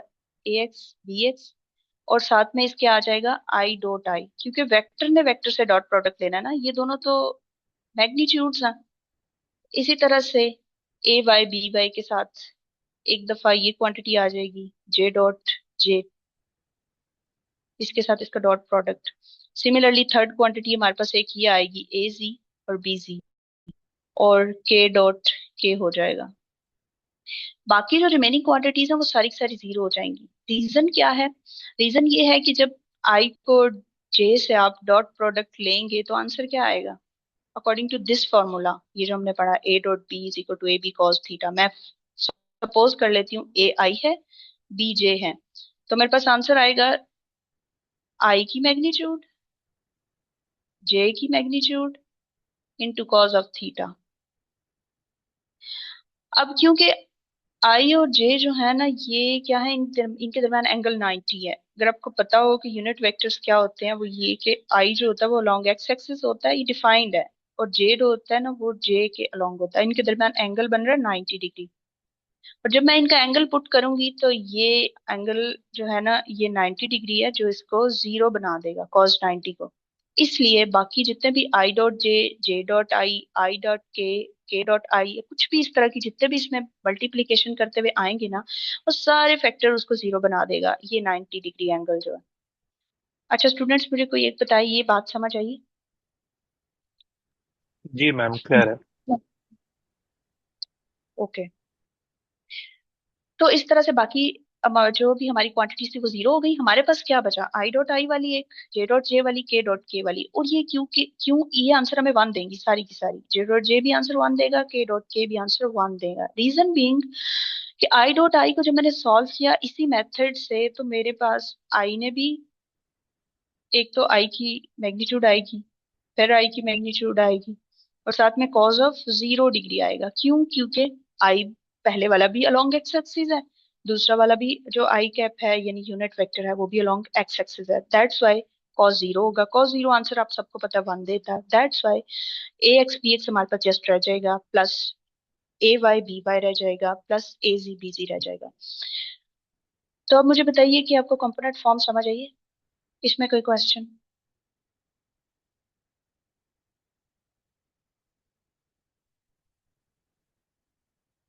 आवाज भी आ रही है और समझ भी आ रही है? मैम जी कॉस जीरो 1 होगा। यस, कॉस जीरो वन होता है, कॉस 90 जीरो जी, होता है। तो मैम आई और आई कहाँ चले गए, मतलब ये उनको जो हमने रिजॉल्व किया। आई जो होता है ना एक यूनिट वेक्टर है, और यूनिट वेक्टर का मतलब है इसकी जो मैग्नीट्यूड होती है वो वन होती है। ठीक है? जी मैम, जी क्लियर, थैंक यू। ओके। अच्छा, फिर अब आपने अगर देखना है इसका ज्योमेट्रिकल मीनिंग, तो वो भी मैं बता देती हूँ, इजी है। ए डॉट बी का ज्योमेट्रिकल मीनिंग क्या है? वैसे तो हम उसकी सारी मैथमेटिक्स समझ रहे थे, अगर हम देखें कि इसकी फिजिक्स क्या है, तो वो ये है कि आपके पास वेक्टर जो है ना, वो मैं आपको बनाकर दिखा देती हूँ दोबारा, कि ये है ए वेक्टर, और ये बी कर लें, और ये वेक्टर ए कर लें फॉर एग्जाम्पल, और ये एंगल थीटा कर लें इनके दरमियान। अब मैं कहती हूँ कि मैं इसको बी जो वेक्टर है ना, इसको कंपोनेंट्स में रिजॉल्व करती हूँ, तो मैं रिजॉल्व करूंगी तो उसका एक कंपोनेंट तो अलोंग एक्स एक्सिस आएगा। मैं सपोज कर लेती हूँ ये ए वाला वेक्टर नहीं है, ये बी की एक्स एक्सिस है, तो इसको मैं रिजॉल्व करूंगी तो ये आएगा बी कॉज ऑफ थीटा, और मैंने इसको अलोंग वाई एक्सिस भी देखना है तो वो आ जाएगा बी साइन थीटा। अब जब मैंने ए डॉट बी लिया तो आंसर आया ए इंटू बी कॉस थीटा, तो मैं कह सकती हूँ कि जो ए डॉट बी है वो क्या है? Product of magnitude of one vector, यानी वन वेक्टर कौन सा? ए। ए की मैग्नीट्यूड इन इसका प्रोडक्ट, एंड दो चीजों का प्रोडक्ट होता है ना, ए का प्रोडक्ट और दूसरा जो है वो दूसरे वेक्टर का जो प्रोजेक्शन है, जो शेडो है on the one other vector, जो आपकी जिसकी मैग्नीट्यूड की बात कर रहे थे, उन दोनों के दरमियान प्रोडक्ट। ये बात समझ आई है या दोबारा बताऊं? मैम ये थोड़ी चीज क्लियर नहीं हुई, अगर डायग्राम फिर से ड्रॉ करके समझा दें, ये नहीं क्लियर हुआ। ओके।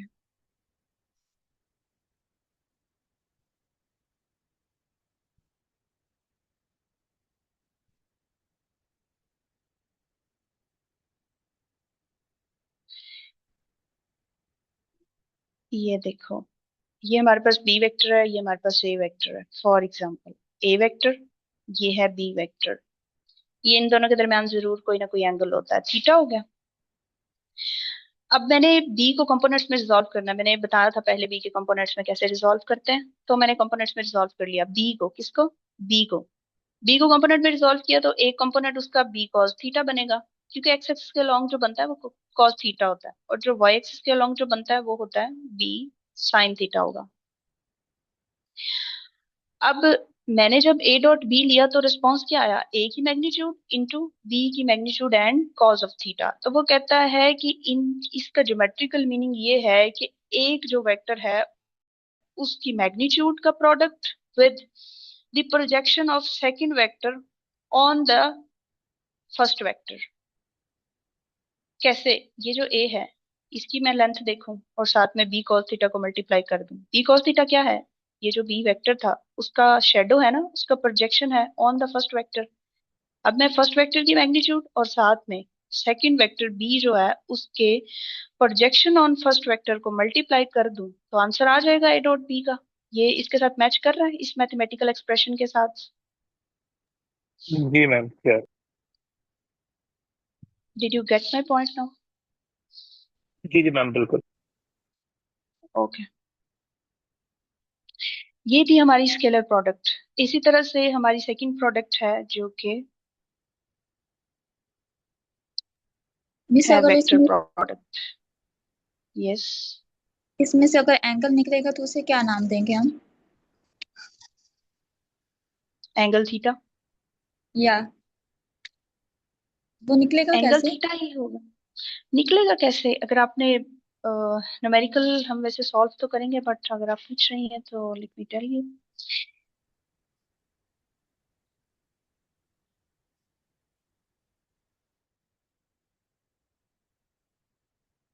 ये देखें आप,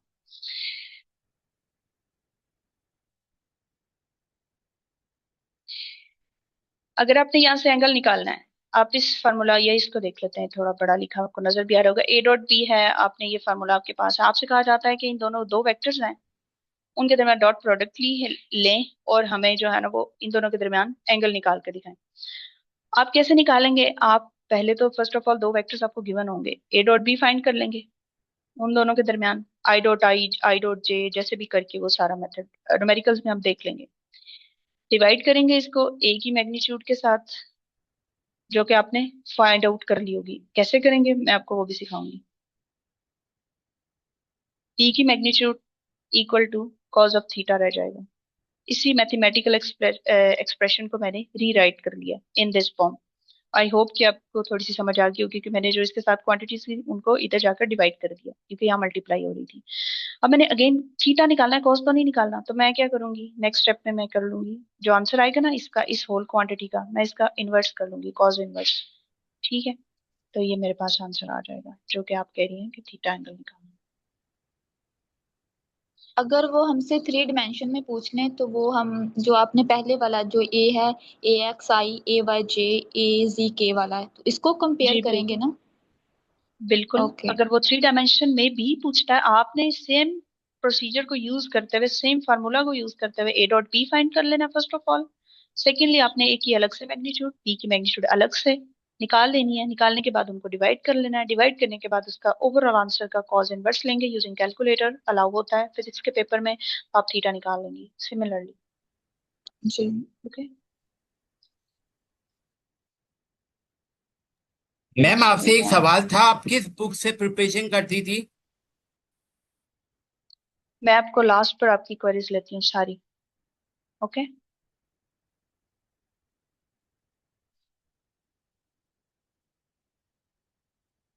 मैम, आपको लगता है कि ये स्केलर और वेक्टर्स ये तो बेसिक्स बेसिक्स है, बिल्कुल बेसिक्स, तो इतना आसान पेपर होगा फिजिक्स का?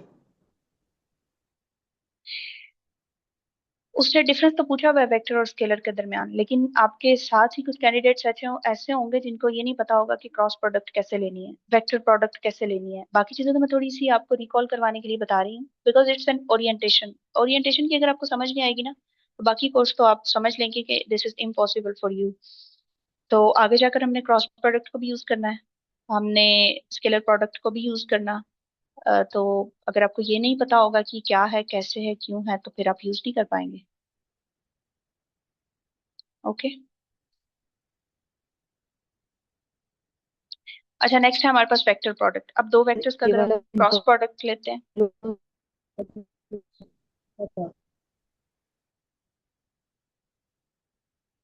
सॉरी आयशा, आपकी आवाज नहीं आई मुझे।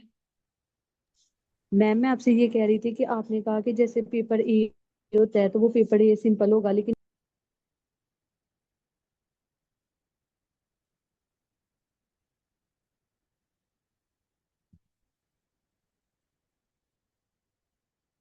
नो हमें वॉइस। आप ये बता सकती हैं?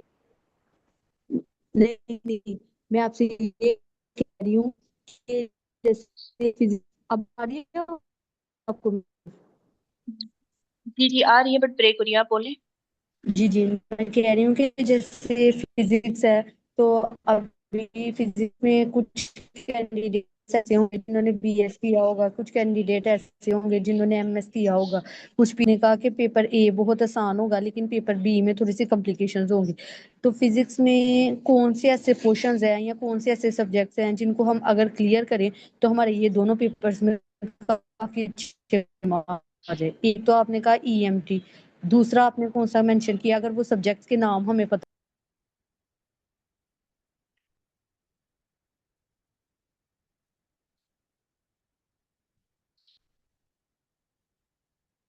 ओके आयशा, मैं आप लोगों की क्वेरीज जो है वो लास्ट पर लेती हूँ, हम लेक्चर कंप्लीट कर लें। बिल्कुल, मैंने लास्ट जी पर टाइम रखा हुआ है आप जी लोगों ठीक है। के क्वेरीज जी लेने ठीक के है। लिए। Okay, thank you. अच्छा, हम देख रहे थे कि व्हाट इज वेक्टर और क्रॉस प्रोडक्ट। इसको वेक्टर प्रोडक्ट को ही क्रॉस प्रोडक्ट कहा जाता है, क्योंकि इसको जब लिखते हैं तो ये एक्सप्रेशन क्रॉस डालते हैं इसके अंदर, ठीक है। ये भी है कि दो प्रोडक्ट को वेक्टर्स करने के, हाँ सॉरी, प्रोडक्ट्स लेने के हमने देखा था कि दो तरीके होते हैं, दो मेथड्स हैं। तो first was scalar product and the second is vector product या क्रॉस प्रोडक्ट। तो ए क्रॉस बी जब करते हैं तो आपके पास ए की मैग्नीट्यूड आती है, साथ में बी की मैग्नीट्यूड, साथ में एंगल जो है वो इस टाइम साइन थीटा हो जाता है। और फिर क्योंकि ये दो वेक्टर्स की क्रॉस प्रोडक्ट है, तो ये आंसर भी क्रॉस आता है। That was scalar product. Scalar means कि जब दो वेक्टर्स को डॉट प्रोडक्ट लिया जाता है तो आंसर स्केलर आता है, ठीक है। स्केलर मींस के no direction, just magnitude. But in vector product जब दो वेक्टर्स का क्रॉस प्रोडक्ट लिया जाता है तो एंगल एक तो साइन थीटा आता है, सेकेंडली उसकी डायरेक्शन के लिए साथ में यूनिट वेक्टर आ जाता है, ठीक है। इसकी ग्राफिकल एक्सप्लेनेशन आप देख सकते हैं। ए वेक्टर बी वेक्टर इनके दरम्यान एंगल थीटा, और जब ए क्रॉस बी आता है तो उसकी क्योंकि एक डायरेक्शन होती है, प्रीवियसली डायरेक्शन नहीं थी स्केलर की तो इसलिए शो नहीं थी। यहाँ पर डायरेक्शन है तो वो ये आप इसको थंब से शो भी कर सकते हैं। अगर आपकी वन फिंगर, फर्स्ट फिंगर ए वेक्टर को शो करती है, सेकंड फिंगर जो है वो आपके बी वेक्टर को शो कर रही है, तो आपका जो इरेक्ट थंब होगा वो आपकी एन कैप को शो कर रहा होगा, ये एन कैप एक्शन, ठीक है, जो कि क्रॉस बी की डायरेक्शन को शो कर रहा होगा। ये आप देख भी सकते हैं यहाँ पर। अच्छा, इसमें भी अगर आप कैरेक्टरिस्टिक्स को देखने लगे तो एंटी कम्यूटेटिव होता है। मींस कि जब आप ए क्रॉस बी करें ना, ए को लेफ्ट साइड पर रखें, बी को उसके साथ क्रॉस प्रोडक्ट लें, तो आपको जो आंसर आता है ना वो सेम नहीं आएगा, उसमें आपको माइनस आ जाएगा साथ में। तो this is not commutative but anti commutative, ठीक है। डिस्ट्रीब्यूटिव प्रॉपर्टी पर ये होल्ड करता है। कैसे कि आपके पास तीन वेक्टर्स हैं, बी और सी को आपने ऐड कर लिया फर्स्ट, देन लेफ्ट साइड से आपने एक साथ क्रॉस प्रोडक्ट लिया, या आपने क्या किया कि एक अलग से बी के साथ क्रॉस प्रोडक्ट ले लिया, एक अलग से सी के साथ क्रॉस प्रोडक्ट ले लिया, फिर उन दोनों को ऐड कर लिया, तो आपके पास आंसर सेम आ गया। That is distributive property which cross product holds. इसी तरह से जब आप दो वेक्टर्स जो कि सिमिलर हैं सेल्फ क्रॉस प्रोडक्ट लेते हैं तो आंसर जीरो आ जाता है। रीजन बीइंग कि वो आपके पास जो एंगल है ना ए और ए के दरमियान वो आ जाता है जीरो। ये जीरो एंगल होगा अब यहाँ पर, क्योंकि ए है, दोनों सेम है, तो एंगल जीरो जो साइन जीरो होता है ना, वो एक्चुअली आंसर आपको रिस्पॉन्स जो है वो जीरो करता है। दैट्स वाई आपका जो यहाँ पर सेल्फ क्रॉस प्रोडक्ट है वो जीरो होती है, बट जो स्केलर प्रोडक्ट थी, सेल्फ स्केलर प्रोडक्ट, वो आंसर स्केयर में आ रहा था, इफ यू रिमेम्बर। अब अगर आपके पास ए और बी पैरेलल हो तो क्या होगा, थीटा जीरो होता है अगर, या ए और बी जो है वो 180 डिग्री के एंगल पर हो तो ए क्रॉस बी जीरो होता है दोनों केसेस में, क्योंकि साइन 180 जो होता है ना वो भी आपको आंसर जीरो दे देता है। इसलिए आपके दो वेक्टर्स अगर पैरेलल हैं या दो वेक्टर्स जो हैं वो एंटी पैरेलल हैं, आपके पास आंसर जो है वो जीरो आएगा in case of cross product. ठीक है,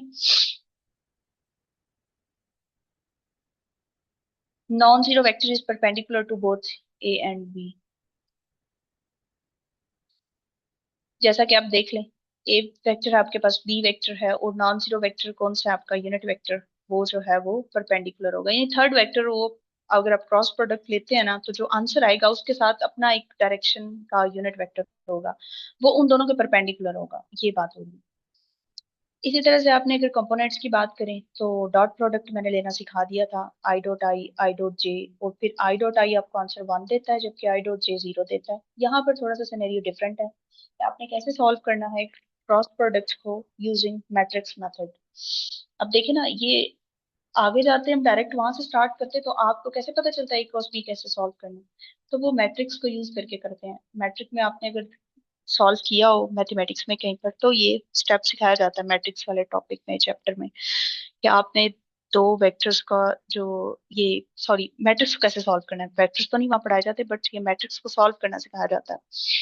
तो ये देख लें कि ए क्रॉस बी है तो पहला जो आपका रो होती है ना, वो उसमें जस्ट यूनिट वेक्टर्स लिखे जाते हैं, कौन से, ये जो इसके साथ है, ए एक्स आई, इसका जे, इसका के, ये दोनों सेम है, इसलिए हमने इसको एक रो में लिख लिया। ये लिखने का तरीका होता है। सेकेंडली हमने इनकी जो इनके साथ मैग्नीट्यूड्स थी उनको लिख लिया, पहले ए की तरतीब से लिख ली, A X A Y A Z, and secondly हमने फिर बी बाद में आ रहा है तो बी के जितने भी कह लें कंपोनेंट्स थे या बी की जितनी भी मैग्नीट्यूड्स थी उनको तरतीब से लिख लिया, जो कि आई के साथ बी एक्स था, जे के साथ बी वाई था, के साथ बी जी था। इसको हमने ओपन कर लिया, ओपन करने का भी एक मेथड है, प्रॉपर फार्मूला है, वो ही आपने याद रखना है, उसी को यूज करना है। तो अब ये ओपन कैसे करते हैं, आप लोगों को पता है या बताऊं? वैसे तो बहुत इजी स्टेप है, मैट्रिक के बच्चों को पता होता है। जी मैम, कोई एक आइडिया है। कैंडिडेट मुझे बता दें कि उनको नहीं पता तो मैं इसको एक्सप्लेन कर देती हूँ, अदरवाइज हम मूव ऑन करते हैं। बहुत इजी है वैसे तो। मैम इजी है ये। ओके डन, इसीलिए मैं चाह रही हूँ कि हम आगे मूव करते हैं। अच्छा, फिर इसका ज्योमेट्रिकल मीनिंग देखना है तो सिंपल क्या है, ये एरिया ऑफ पैरेललोग्राम है, आप ये समझ लें। ठीक है, एरिया ऑफ पैरेललोग्राम, पैरेललोग्राम की अगर आपको शेप का पता है तो आपको सारी बात समझ आ गई होगी। ये शेप होती है उसकी, ये देख लें, जैसे ये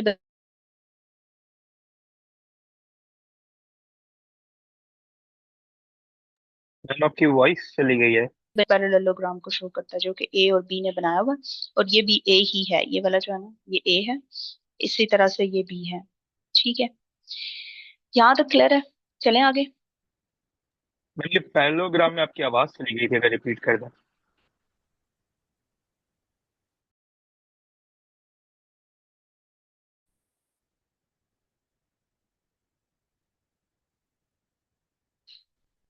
ओके, अच्छा, ये है हमारे पास अभी तक जो हमने पढ़ा ना, उससे रिलेटेड एक न्यूमेरिकल था, और ये पास्ट पेपर्स में से ही लिया हुआ है, मैंने कहीं सॉल्व किया था, सो अभी रिलेटेड था, सो मैंने कहा कि इसको ऐड कर लेते हैं, आपको अंदाजा हो जाए कि हम न्यूमेरिकल्स कैसे सॉल्व करेंगे। क्वेश्चन ये है कि अगर ए और बी दो वेक्टर्स हैं और वो नॉन जीरो हैं, यानी जीरो नहीं लेना आपने, बाकी आप ए और बी ही रहने दें, जनरल कर रहे हैं ना आप सॉल्व, आपको कुछ इसका ए और बी के कुछ भी कंपोनेंट्स वगैरह नहीं दिए हुए, सो आप ए बी यूज कर सकते हैं। Is it possible for A dot B, यानी ए और बी की डॉट प्रोडक्ट के लिए, या ए क्रॉस बी, ए और बी की क्रॉस प्रोडक्ट जीरो हो सकती है, वो बस ये हमसे पूछ रहा है, और हमने बताना है विद बाय यूजिंग फार्मूलाज और कंडीशंस के कब ये जीरो होंगे। तो हम स्टार्ट करते हैं, आंसर लिख लें या फिर सोल्यूशन भी लिख सकते हैं। ठीक है, और फिर आप बताएं कि गिवन क्या है। फर्स्ट ऑफ ऑल गिवन बात करनी होती है, since A and B are non zero vectors. Okay, हमने उसने दो बातें पूछी हैं, ये पहली थी, ये दूसरी थी, मैंने उसको डिवाइड कर लिया। This is first thing, this is second thing. Divide कर लिया उसकी बात को, ताकि उसको पता चले मैं क्या कर रही हूँ, और क्लियर समझ आए उसको। A dot B can be equal to 0 when both A and B are perpendicular to each other। मैंने उसको ये ग्राफिकली भी शो कर दिया कि ए और बी कब, ए डॉट बी जो कब जीरो होती है, जब ए और बी के दरमियान एंगल 90 होता है, जब एक दूसरे के परपेंडिकुलर होते हैं। ये मुझे बात कैसे पता चली, कहाँ से याद आई मुझे? वो जो फार्मूला था ना, ए बी कॉस थीटा, यहाँ पर थीटा था फार्मूला में अंदर। तो अब मुझे पता है कॉस 90 जो होता है ना वो जीरो होता है, तो मैंने वहां से ये बात निकाली कि जब ए और बी के दरमियान एंगल 90 डिग्री होगा तो हमारा आंसर ओवरऑल जीरो आएगा। और अब जो बात पूछ रहा है कि ए डॉट बी कब जीरो होते हैं, मैं उसको यहाँ से बता सकती हूँ कि जब ये दोनों परपेंडिकुलर होंगे तो आंसर जीरो आ जाएगा, सिंपल। सिमिलरली उसने मुझसे पूछा कि ए क्रॉस बी जो है ये कब जीरो होता है, तो मुझे ये पता है कि इसमें जो इसका फार्मूला है ना उसमें साइन आता है, और साइन कब कब जीरो होता है, जब जब थीटा जीरो होगा या थीटा 180 डिग्री होगा, तो ये आंसर ओवरऑल जीरो कर देगा, चाहे ए और बी कुछ भी हो एक्सेप्ट जीरो। वो तो उसने पहले ही कंडीशन लगा दी कि ए बी को जीरो नहीं कर देना आपने, आपको के बी जीरो थे इसलिए आंसर जीरो, नो, कुछ और कंडीशन ढूंढे। तो ये मैंने उसको ग्राफिकली भी दिखा दिया कि ये बात है। यहाँ तक समझ आ गई? बस दिखाना था कि कैसे इसको हम न्यूमेरिकल को सॉल्व करते हैं, और उसको ग्राफिकली कैसे शो करना है, मैथमेटिकली उसको सेग्रीगेट कैसे करना है। क्लियर है? जी ma'am. Yes ma'am. Okay.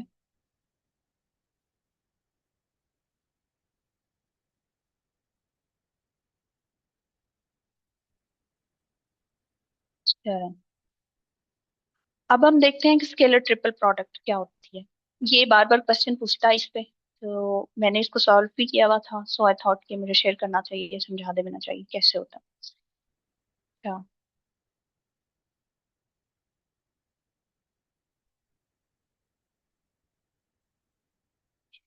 Scalar triple product कह देता है कि बताएं कि स्केलर ट्रिपल प्रोडक्ट क्या होता है, या इसको एक्सप्लेन कर दें, ये भी कह देता है। या फिर वो कहता है कि एक्सप्रेशन दे देता है ये वाला मैथमेटिकल, और फिर कहता है कि मुझे बताएं कि इसको प्रूव कैसे करेंगे।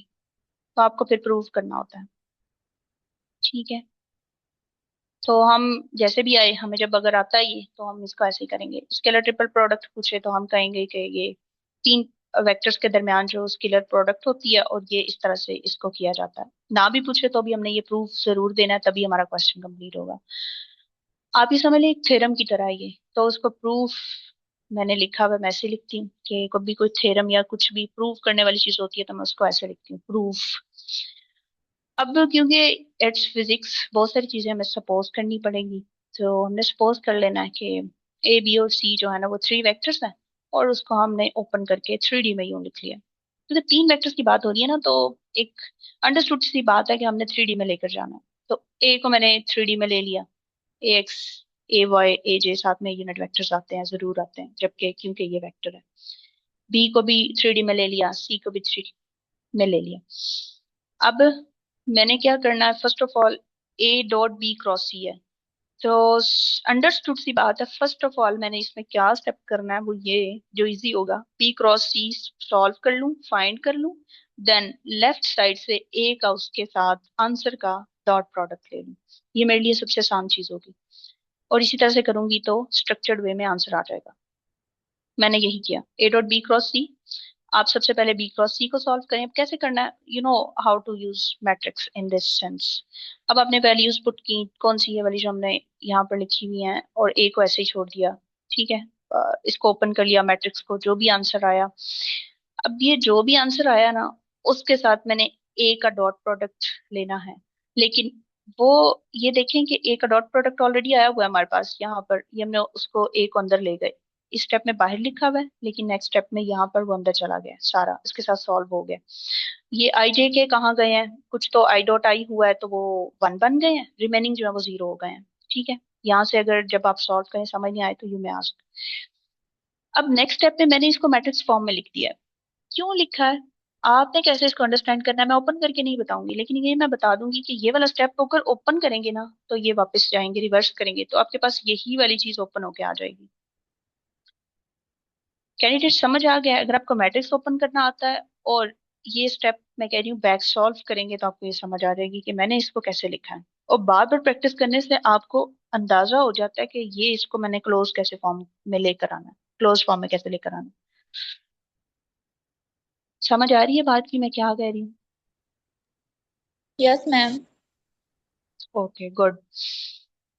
नेक्स्ट स्टेप पे मैंने क्या किया, क्योंकि मैं चाह रही हूँ एक इस तरह से इस क्वेश्चन को सॉल्व किया जाए कि मैं एक को ही सॉल्व करूं, फर्स्ट को, सेकंड थर्ड को मैं उसी से डिडक्ट कर लूं। उसके लिए मैंने क्या किया कि अगर आपने मैट्रिक्स वाला चैप्टर पढ़ा हुआ है, इफ यू कैन रिकॉल, तो आप इंटरचेंज कर सकते हैं R1 और R2 को। R1 R2 मुराद क्या है? Row 1 and row 2। This is row 1, this is row 2। इनको इंटरचेंज कर सकते हैं। मैट्रिक्स की ओवरऑल स्ट्रक्चर पे, मैथमेटिक्स पे कोई इंपैक्ट नहीं आएगा, मैं चेंज कर सकती हूँ। मैंने क्या किया, ऊपर बता दिया कि इंटरचेंज कर रही हूँ R1 को R2 से। R1 को R2 की जगह लिख दिया। ये देखें R1 क्या था, AX था, यहाँ पर AX इधर लिखा हुआ है क्योंकि वो R2 की जगह चला गया। इसी तरह से R2 ये था, यहाँ पर फर्स्ट पे लिखा क्योंकि मैंने इंटरचेंज किया। This is what I did here. Next step में मैंने क्या किया, मैंने कहा कि R2 और R3 को भी इंटरचेंज करते हैं। तो जो सेकंड थी उसको थर्ड बना दिया, जो थर्ड थी उसको सेकंड बना दिया। This is what I did here. और उसके बाद मुझे ये जो चीज नजर आ रही है ना, इसको मुझे पता है कि मैं B dot C cross A लिख सकती हूँ। कैसे? क्योंकि जब मैं A dot B cross C लिख रही थी ना, तो ये देखें A पहले आ रहा था, पूरा देख लें। P देखें, ये B ओवरऑल जितने कंपोनेंट्स थे वो सारे आ रहे थे, C के तरतीब से आ रहे हैं। इसी तरह से अब ये देखें, अगर B के कंपोनेंट्स पहले आ रहे हैं, B डॉट लिख सकती हूँ मैं। C के बाद में आ रहे हैं, A के बाद में आ रहे हैं, और वो मैंने क्योंकि मुझे पता है कि B dot C cross A ही लिखूंगी तो ये आएगा। नहीं समझ आ रही, इसको ओपन करें अगेन सारी वैल्यूज को। आई डॉट ओपन करेंगे तो आई जे के साथ में वैसे आ जाएगा, यानी बैक करेंगे तो ये वाला स्टेप आएगा। इसको भी सेम, उसको फिर आप ये सारी साथ में ओपन करते जाएंगे। यहाँ पर पहले आपके पास B आ जाएगा, फिर ये C, ये सारी बैक के यहाँ पर ये स्टेप बन जाएगा। तो मुझे कैसे पता चला? मुझे फर्स्ट स्टेप को सॉल्व करने के बाद अंदाजा हो गया कि यूं लिखा होगा तो उसका आंसर ये आएगा। अगेन अब मैंने थर्ड को सॉल्व करना है, ये चीज लेकर आनी है। जो थर्ड ये था C dot A cross B, तो उसको भी मैं इंटरचेंज करते करते कोशिश करूंगी C पहले आए, A बाद में आए, B थर्ड पर आ जाए। तो मैंने R2 और R3 को देखा कि इंटरचेंज करूंगी तो वही चीज बन जाएगी जो मुझे रिक्वायर्ड है, keeping in view the solution of first one A dot B cross C। तो मैंने ये देख लिया। तो ये इस तरह से मैंने एक को सॉल्व करके तीनों का आंसर निकाल लिया, और ये है क्या कहलाती है, स्केलर ट्रिपल प्रोडक्ट। मुझे बताइएगा, समझ आइए? जी मैम क्लियर हो गया। सिर्फ एक चीज पूछनी थी, जब भी वो स्केलर ट्रिपल प्रोडक्ट पूछे तो हमने इक्वेशन लिख के पे प्रूव भी और जरूर मेरी करना है। आवाज भी आ रही है?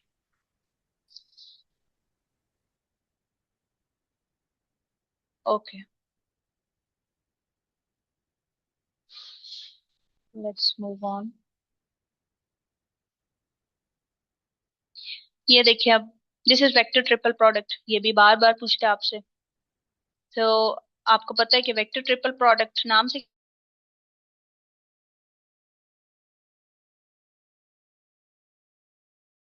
थ्योरम की तरह है। इसको भी आपने सॉल्व करना है। कैसे करना? तीन वेक्टर्स लेने होंगे आपको, खुद से सपोज करने होंगे, कुछ भी कर सकते हैं आप।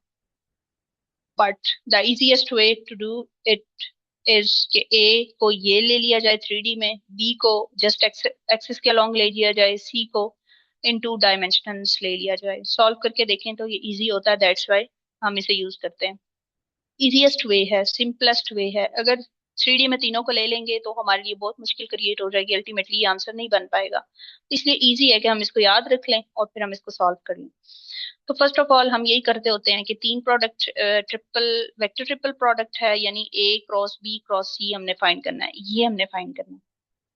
तो हम क्या करते हैं, फर्स्ट ऑफ ऑल इजी क्या होगा, B क्रॉस C को फाइंड कर लें। वो आपको पता है कैसे करना है, वेक्टर्स ये वाले हमने अज्यूम कर लिए हैं। उसके बाद A का उसके साथ अगेन क्रॉस प्रोडक्ट लेना है, तो आपको पता है फिर से मैं ये मैट्रिक्स को यूज करेंगे, वैल्यूज पुट करेंगे, ओपन करेंगे, हमारे पास ये आंसर आ जाएगा। यहाँ पर एक थोड़ा सा ट्विस्ट है, तो ये कि आपने अपना जो रिक्वायर्ड आंसर है वो आपसे समटाइम्स कहेगा कि ये प्रूव करके देंगे, कभी कहेगा कि जस्ट वेक्टर ट्रिपल प्रोडक्ट के बारे में बताएं और एक्सप्लेन करें। तो फिर तो आपको ये खुद से याद रखकर जाना पड़ेगा और वहां पर प्रूव करना पड़ेगा। समटाइम्स क्या होता है, वो दे देता है, वो कहता है ये वाली एक मैथमेटिकल एक्सप्रेशन है, इसको आप मुझे प्रूव करके दें। तो जब ये दे देगा फिर आपके लिए ज्यादा आसान हो जाता है। अदरवाइज आपकी रिटर्न प्रैक्टिस इतनी होनी चाहिए कि वो जस्ट वेक्टर ट्रिपल प्रोडक्ट कहे, आपको उसकी राइट साइड भी आती हो, ताकि आप इजी से उसको सॉल्व कर सकें। तो हमने यहाँ पर क्या किया है, हमें पता है कि ये वाला हमने आंसर लेकर आना है, तो उसमें कुछ एक डेफिशिएंसी है एक चीज की, वो ये कि हमने इस चीज को ऐड और सब्ट्रैक्ट करना है ताकि इक्वेशन की ओवरऑल स्ट्रक्चर पर कोई इम्पैक्ट ना आए। ax bx cx इंटू आई कैप, इसको ऐड और सब्ट्रैक्ट किया, उनको रीअरेंज किया, हमारे पास ये आ गया आंसर, ये चीज। इसको अगर हम अगेन वो गिवन वेक्टर्स की फॉर्म में लिखना चाहें लिखेंगे तो ये हमारे पास आ जाएगा। और ज्यादा आपको कब समझ आएगा, जब आप लिख कर देखेंगे। लेकिन स्टिल अगर किसी के माइंड में अभी कोई क्वेश्चन आ रहा है तो मुझसे पूछ लें। मैं ओपन करके भी बता देती हूँ कि कैसे हुआ ये, अगर पूछना चाहते हैं, नहीं समझ आ रही तो।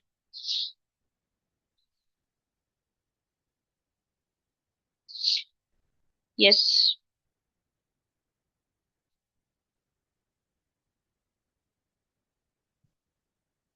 आवाज आ रही है? जी मैम, समझ आ गई। आ गई है समझ? ओके, अगर किसी को नहीं आई तो मुझे टेक्स्ट कर दें, मैं इसको एक्सप्लेन भी कर देती हूँ। ये बहुत इजी स्टेप है, दैट्स वाई मैं इसको सॉल्व नहीं करी। क्लियर है? Okay great. मुझे लग रहा था कि बहुत बेसिक स्टेप्स आपको बताने पड़ेंगे, बट गुड टू नो कि आप लोगों को पता है।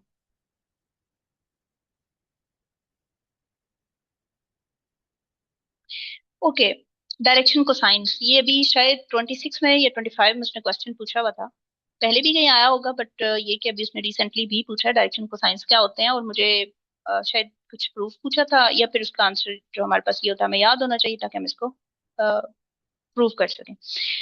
डायरेक्शन कोसाइंस क्या होते हैं? The cosine of angles between vector and three coordinate axis are called direction cosines of a vector. एक वेक्टर हमारे पास ये है, इसका जो एंगल बनता है ना, किसके साथ? तीनों कोऑर्डिनेट्स के साथ। Which three coordinates? X Y और जी। जो एंगल बनते हैं ना, these are called direction cosines. This is the definition. अब हमने इसको देखना है कि नजर कैसे आते हैं, वो कैसे होते हैं, तो हम देख लेते हैं। Figure shows a vector A in space, space means 3D। Let this vector makes angle.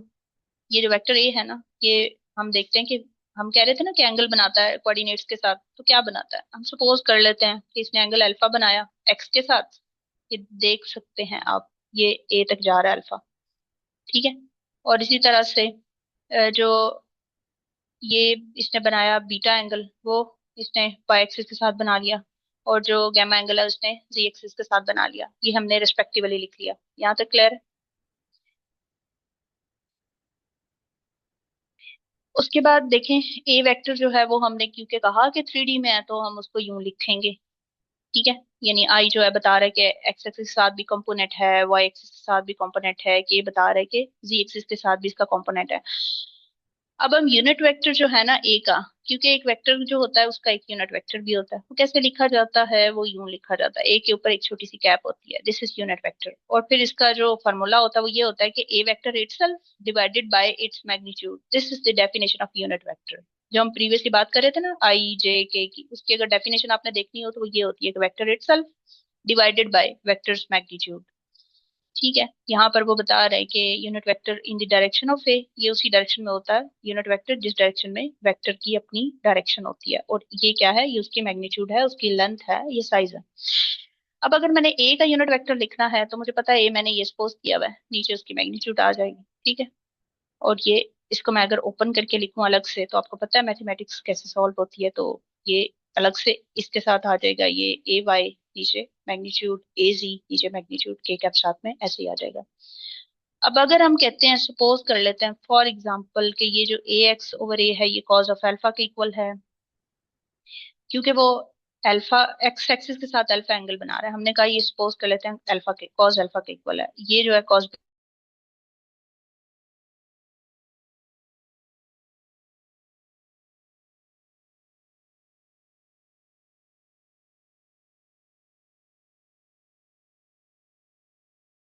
Beta के इक्वल है, ए वाई ओवर ए जो है, यूज हमने यहाँ पर सपोज किया है, ये हमने वन इक्वेशन में पुट की अगर, तो हमारा जो ए यूनिट वेक्टर है वो आ जाएगा कॉज अल्फा आई कैप प्लस कॉज बीटा जे कैप प्लस कॉज गैमा के cap, this is called equation number 2। अब ये जो कॉज है ये एक्चुअली डायरेक्शन कोसाइंस की एक मैथमेटिकल फॉर्म है, और अगर हम इसको मजीद रिफाइंड फॉर्म में लिखना चाहें तो हम लिख सकते हैं cos alpha is L, cos beta is M, cos gamma is N. लेकिन हमें अंडरस्टूड है कि एन क्या था, कॉस गैमा था, इस तरह से एम कॉस बीटा था, एल कॉस अल्फा था। अब इक्वेशन नंबर 2 में अगर हम ये वैल्यूज पुट करें, अगेन जो हमने cos alpha beta cos alpha cos beta cos gamma की जगह निकाली है, पुट की हैं, तो हम L I M J N K लिख सकते हैं।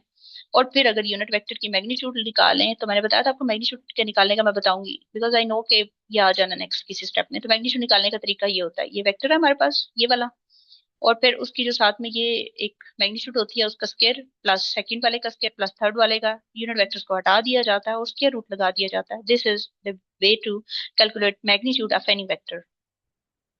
ठीक है, अब हमें पता है कि ए का एक यूनिट वेक्टर है और वो उसकी मैग्नीट्यूड यूनिट वेक्टर की हमेशा 1 होती है। यूनिट वेक्टर नाम से क्या पता चल रहा है, यूनिट वेक्टर।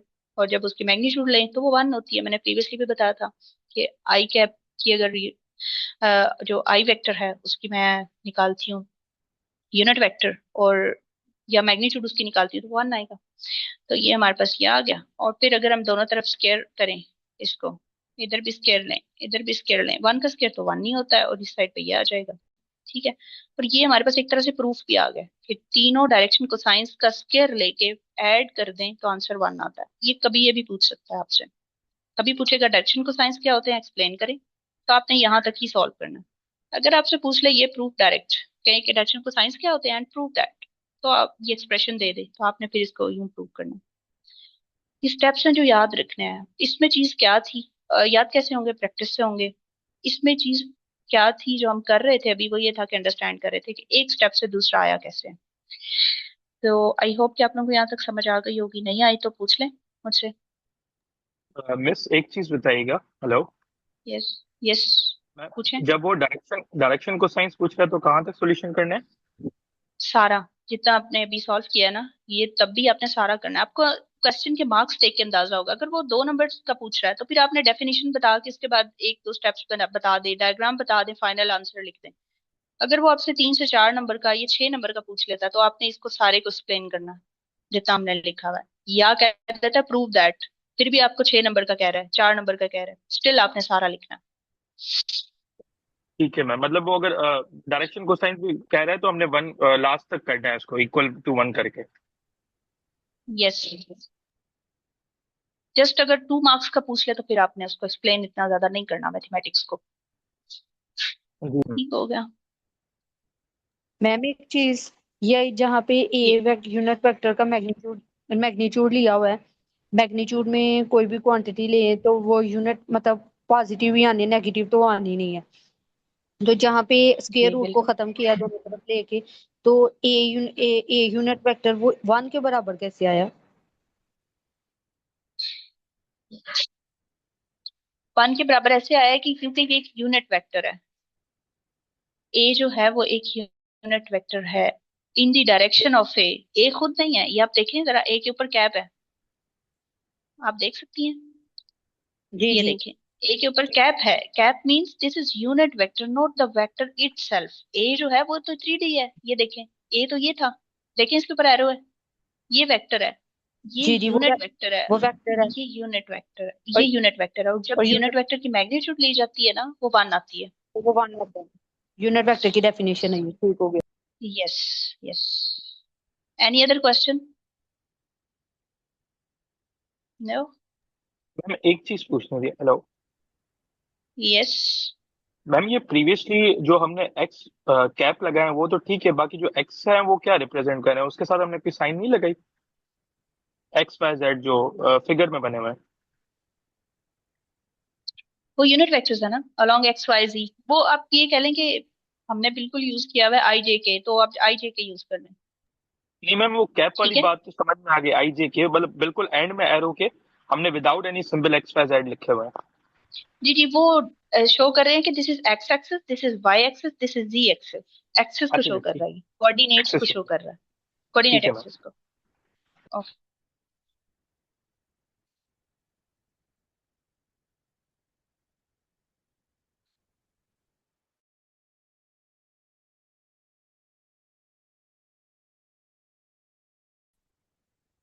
क्वेश्चन तो नहीं पूछेगा व्हाट इज स्केलर फील्ड। हम माइट भी ये हो सकता है इसके साथ कोई एक लेंथी क्वेश्चन पूछ ले व्हाट इज स्केलर फील्ड, और अगला क्वेश्चन पूछ ले कि डाइवर्जेंस क्या होता है।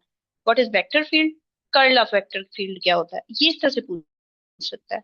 अगर ये कहा जाए कि ये जस्ट ये पूछेगा कि व्हाट इज स्केलर फील्ड, तो ऐसा नहीं है। लेकिन हमने इसको क्यों पढ़ना है, वो इसलिए कि हमने इसको, अगर कहीं वर्ड यूज हो जाए व्हाट इज स्केलर फील्ड, आपको पता ही ना हो कि वो क्या होता है, सो इसलिए हम इसको पढ़ेंगे। Consider scalar use. स्केलर, अब आपको पता है स्केलर क्या होता है। स्केलर तो ऐसा है कि जिसकी मैग्नीट्यूड होती है, एक फिजिकल क्वांटिटी है जिसकी मैग्नीट्यूड तो होती है but there is no direction. तो आप देख लें कि स्केलर, कंसीडर कर लें कि स्केलर क्या है, यू है just. For example this is temperature, और it can be density, it can be mass, it can be length, ठीक है, कुछ भी। तो it changes from point to point. बात ये है कि एक पॉइंट से दूसरे पॉइंट तक चेंज हो जाता है और डायरेक्शन भी कोई नहीं है, उसकी 1D ही है, ठीक है। तो हम स्केलर फील्ड किसको कहेंगे? The reason in which the scalar varies from point to point is called scalar field. It can be a room. एक रूम है जिसमें आपने एक कॉर्नर में हीटर रखा हुआ है फॉर इंस्टेंस। अब वो हीटर की हीट जो नियर टू हीटर होगी वो कुछ और होगी, वहां पर उसका जो कह लें कि स्केलर की जो वैल्यू होगी वो कुछ और होगी, उसकी मैग्नीट्यूड कुछ और होगी। अवे फ्रॉम द हीटर कुछ और होगी उसकी वैल्यू। पॉइंट टू पॉइंट उसकी वैल्यू चेंज हो रही है, तो वो जितने एरिया में, जितने फील्ड में वो चेंज हो रही है, that is scalar field actually, without any direction. कोई डायरेक्शन नहीं है उसकी। ये बात समझ आई है? जी ma'am. Okay. What is vector field? अब यहाँ से अगर आप सपोज करना चाहें पढ़े बगैर, तो आपको ये कहना चाहिए कि एक वेक्टर है जो कि वेरी वेरी कर रहा है from point to point, from one point two another point, तो दिस इज वेक्टर फील्ड। और जस्ट इसमें डिफरेंस ये होगा कि इसकी एक अपनी डायरेक्शन होगी जो कि स्केलर में मिसिंग होती है। यहाँ पर अगर हम कहें कि वेक्टर कौन सा है, ई है। ई क्या होता है? वैसे मोस्टली हम जब ईएमटी की बात करते हैं तो हम इलेक्ट्रिक फील्ड्स, तो इंटेंसिटी को इससे को रिप्रेजेंट करते हैं ई से। तो ये एक पॉइंट से दूसरे पॉइंट चेंज हो रही है, हम ये सपोज कर लेते हैं। तो वो जो रीजन होगा ना, जो एरिया होगा जिसमें ये प्रोसेस हो रहा है कि वेक्टर चेंज कर रहा है अपनी लेंथ को, अपनी डायरेक्शन को, तो उसको हम कहेंगे simply this is vector field, ठीक है। और इसके अलावा नेक्स्ट जो हमें लगता है कि कॉन्सेप्ट हमें समझ होना चाहिए, जो हम यूज करेंगे नेक्स्ट, वो that is line integral. Line integral जो होता है, लाइन से रिलेटेड है। दो पॉइंट्स के दरमियान जो है वो हम देखते हैं कि लेंथ जो है वो कैसे चेंज हो रही है। तो consider a vector F. Vector F आपको नजर आ रहा होगा फिगर में। सॉरी, ये देखें, ये वेक्टर एफ है, ठीक है। ये वेक्टर एफ, और एट पॉइंट पी, ये कर्व है एक पॉइंट पी, इसके ऊपर आपने एक वेक्टर एफ ले लिया हुआ है इस डायरेक्शन में, ठीक है। इसकी लेंथ हम सपोज कर लेते हैं स्मॉल एल है। और अगर हम छोटा सा इसके अलोंग लेंगे, छोटा सा एक कह लेंगे सेगमेंट लेना चाहें, तो वो दैट इज डीएल। सेगमेंट को हम साथ में डी लगा लेते हैं क्योंकि वो बहुत छोटा सा सेगमेंट है कोई भी जो हम शो करना चाह रहे हैं, ठीक है।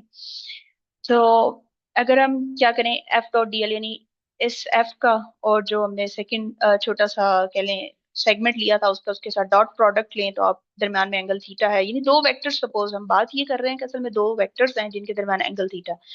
तो अब हम उसको ओपन करेंगे, तो हम प्रीवियसली पढ़ चुके हैं कि जब दो वेक्टर्स का डॉट प्रोडक्ट ओपन किया जाता है तो वो क्या बनता है, cos थीटा के साथ ओपन होता है और दोनों की मैग्नीट्यूड आ जाती है, एंड दैट्स इट। अब दोनों तरफ इंटीग्रेट कर लें तो this is called line integral.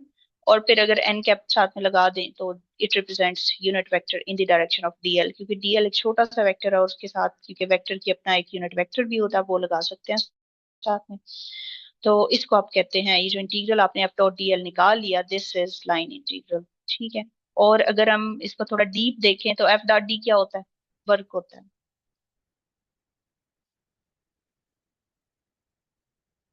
F dot D क्या होता है? वर्क का फॉर्मूला है, वर्क डन का, ठीक है।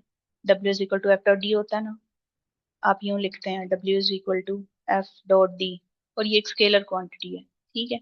क्योंकि डब्ल्यू के ऊपर एरो कभी नहीं देखा होगा आपने, वैसे भी स्केलर क्वांटिटी है, बिकॉज कि दो वेक्टर्स के दरमियान स्केलर प्रोडक्ट ली जाती है और फिर वर्क एक स्केलर क्वांटिटी बनता है, आंसर एक स्केलर आता है। अच्छा,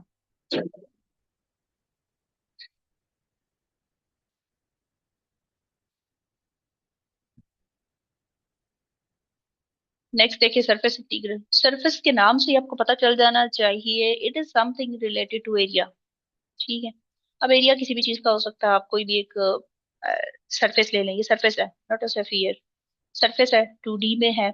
इसका कोई एक पॉइंट पी मार्क कर लें, वहां से कहें कि ये जो एक वेक्टर एफ है, ठीक है, और वहीं से एक छोटा सा एरिया मार्क कर लें डी ए, और उन दोनों के दरमियान एक एंगल थीटा बना लें और आपको फिर जब उनके दरमियान डॉट प्रोडक्ट लेंगे तो आपको पता है F D A cos theta आएगा। F D A cos theta open करें मैग्नीट्यूड से तो ये इस तरह से लिख सकते हैं। हमने बताया कि वेक्टर थीटा जो एंगल है वो एफ फोर आउटवर्ड जो आपका डी ए है, यानी ये एन जो है ना ये आउटवर्ड है, क्योंकि डी ए एक वेक्टर है और वेक्टर का अपना एक यूनिट वेक्टर होता है और यूनिट वेक्टर की अपनी एक डायरेक्शन होती है, ठीक है। और डी ए का नॉर्मल में वो दिखाया गया।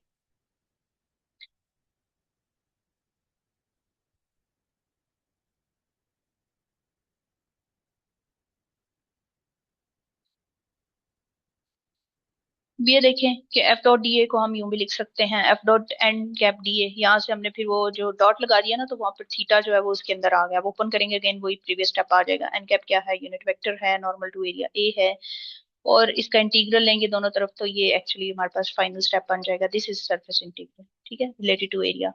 और वैसे थोड़ा सा इसको गौर से देखें तो ये हमारे पास अगर हम सपोज कर लें कि एफ नहीं था, ये ई था, तो ई डॉट ए जो होता है वो फ्लक्स होता है, ठीक है, जो कि हमें समझ आएगा कि क्या है एक्चुअली। तो फ्लक्स को यूं लिख सकते हैं। और इसी तरह से वॉल्यूम इंटीग्रल, अब वॉल्यूम से आपको पता चल जाना चाहिए कि समथिंग इन 3D। और फिर हमारे पास एक क्यूब है जिसके अंदर आपने छोटा सा वॉल्यूम डीवी सपोज किया हुआ है, एक वेक्टर एफ है, ठीक है।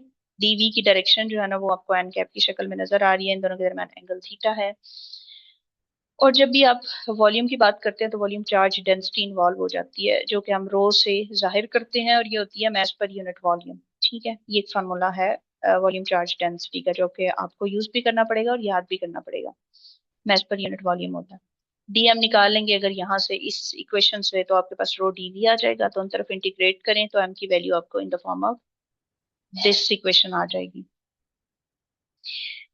अब यहाँ पर अगेन आप इसको इंटीग्रेट कर लें, थ्री लिख लें, साथ में ये वॉल्यूम लिख लें, ये वी लिखा हुआ है ना, बस ये थ्री इंटीग्रल जो है वॉल्यूम को शो करें। नहीं लिखना है तो आप जस्ट वी लिख दें, तो एक ही बात है, ठीक है। This is volume integral. अच्छा, इसके अलावा आपने क्या यूज करना है, बार बार आपने कर्ल फाइंड करना है, आपने डाइवर्जेंस फाइंड करनी है, आपने ग्रेडियंट फाइंड करना है। तो उसके लिए आपको पता होना चाहिए कि ऑपरेटर क्या होता है फर्स्ट ऑफ ऑल, उसके बाद बाकी चीजें। तो ऑपरेटर्स क्या होते हैं, these are the quantities where operation on a function gives a new function. Operator क्या होता है, नाम से क्या पता चल रहा है, जो कि ऑपरेट करता है किस पर, किसी भी फंक्शन पर, गिवन जो भी कोई होगा उस पर ऑपरेट करेगा और आपको एक नया फंक्शन दे देगा। इसका ये काम होता है। तो डिफरेंशियल ऑपरेटर जो होता है वो उसको यूं भी लिखा जाता है D Y over D X. अगर स्केयर लें तो D square Y over D X square, यानी डबल डेरिवेटिव, ये सिंगल डेरिवेटिव है, ये डबल डेरिवेटिव है, एंड सो ऑन। तो ये डिफरेंशियल ऑपरेटर को यूं लिखा जाता है, ठीक है। और इसको जो नाम दिया जाता है वो डेल दिया जाता है, डेल बोलते हैं। लिखा कैसे जाता है वो ये आप कह लें कि ट्राइंगल है, इन्वर्टेड ट्राइंगल, उसके ऊपर क्योंकि एक वेक्टर है इसलिए वेक्टर डाला जाता है। वेक्टर क्वांटिटी होता है, ऑपरेटर है ये, डेल बोलते हैं इसको। लिखा इस तरह से जाता है और इसको अगर मैथमेटिकली लिखें ओपन करके तो यूं लिखा जाता है, क्योंकि हमने कहा ना कि डिफरेंशियल ऑपरेटर है। तो ये पार्शियल और partial x along x axis partial और partial y along y axis partial और partial z along k k cap या z axis कह लें। तो अब किसी भी वेक्टर पर इस पर ऑपरेट करेंगे इसको, तो फिर हमें एक नया रिजल्ट मिलेगा in the form of vector और scalar depends on the mathematical कह लें कि ऑपरेशन जो आप कर रहे हो। आप ग्रेडियंट निकाल रहे हो, आप कर्ल निकाल रहे हो, आप डाइवर्जेंस निकाल रहे हो। नाम तो आपने सुने होंगे। अब हम देख लेते हैं आगे जाके को वो है क्या और कैसे करते हैं ऑपरेट।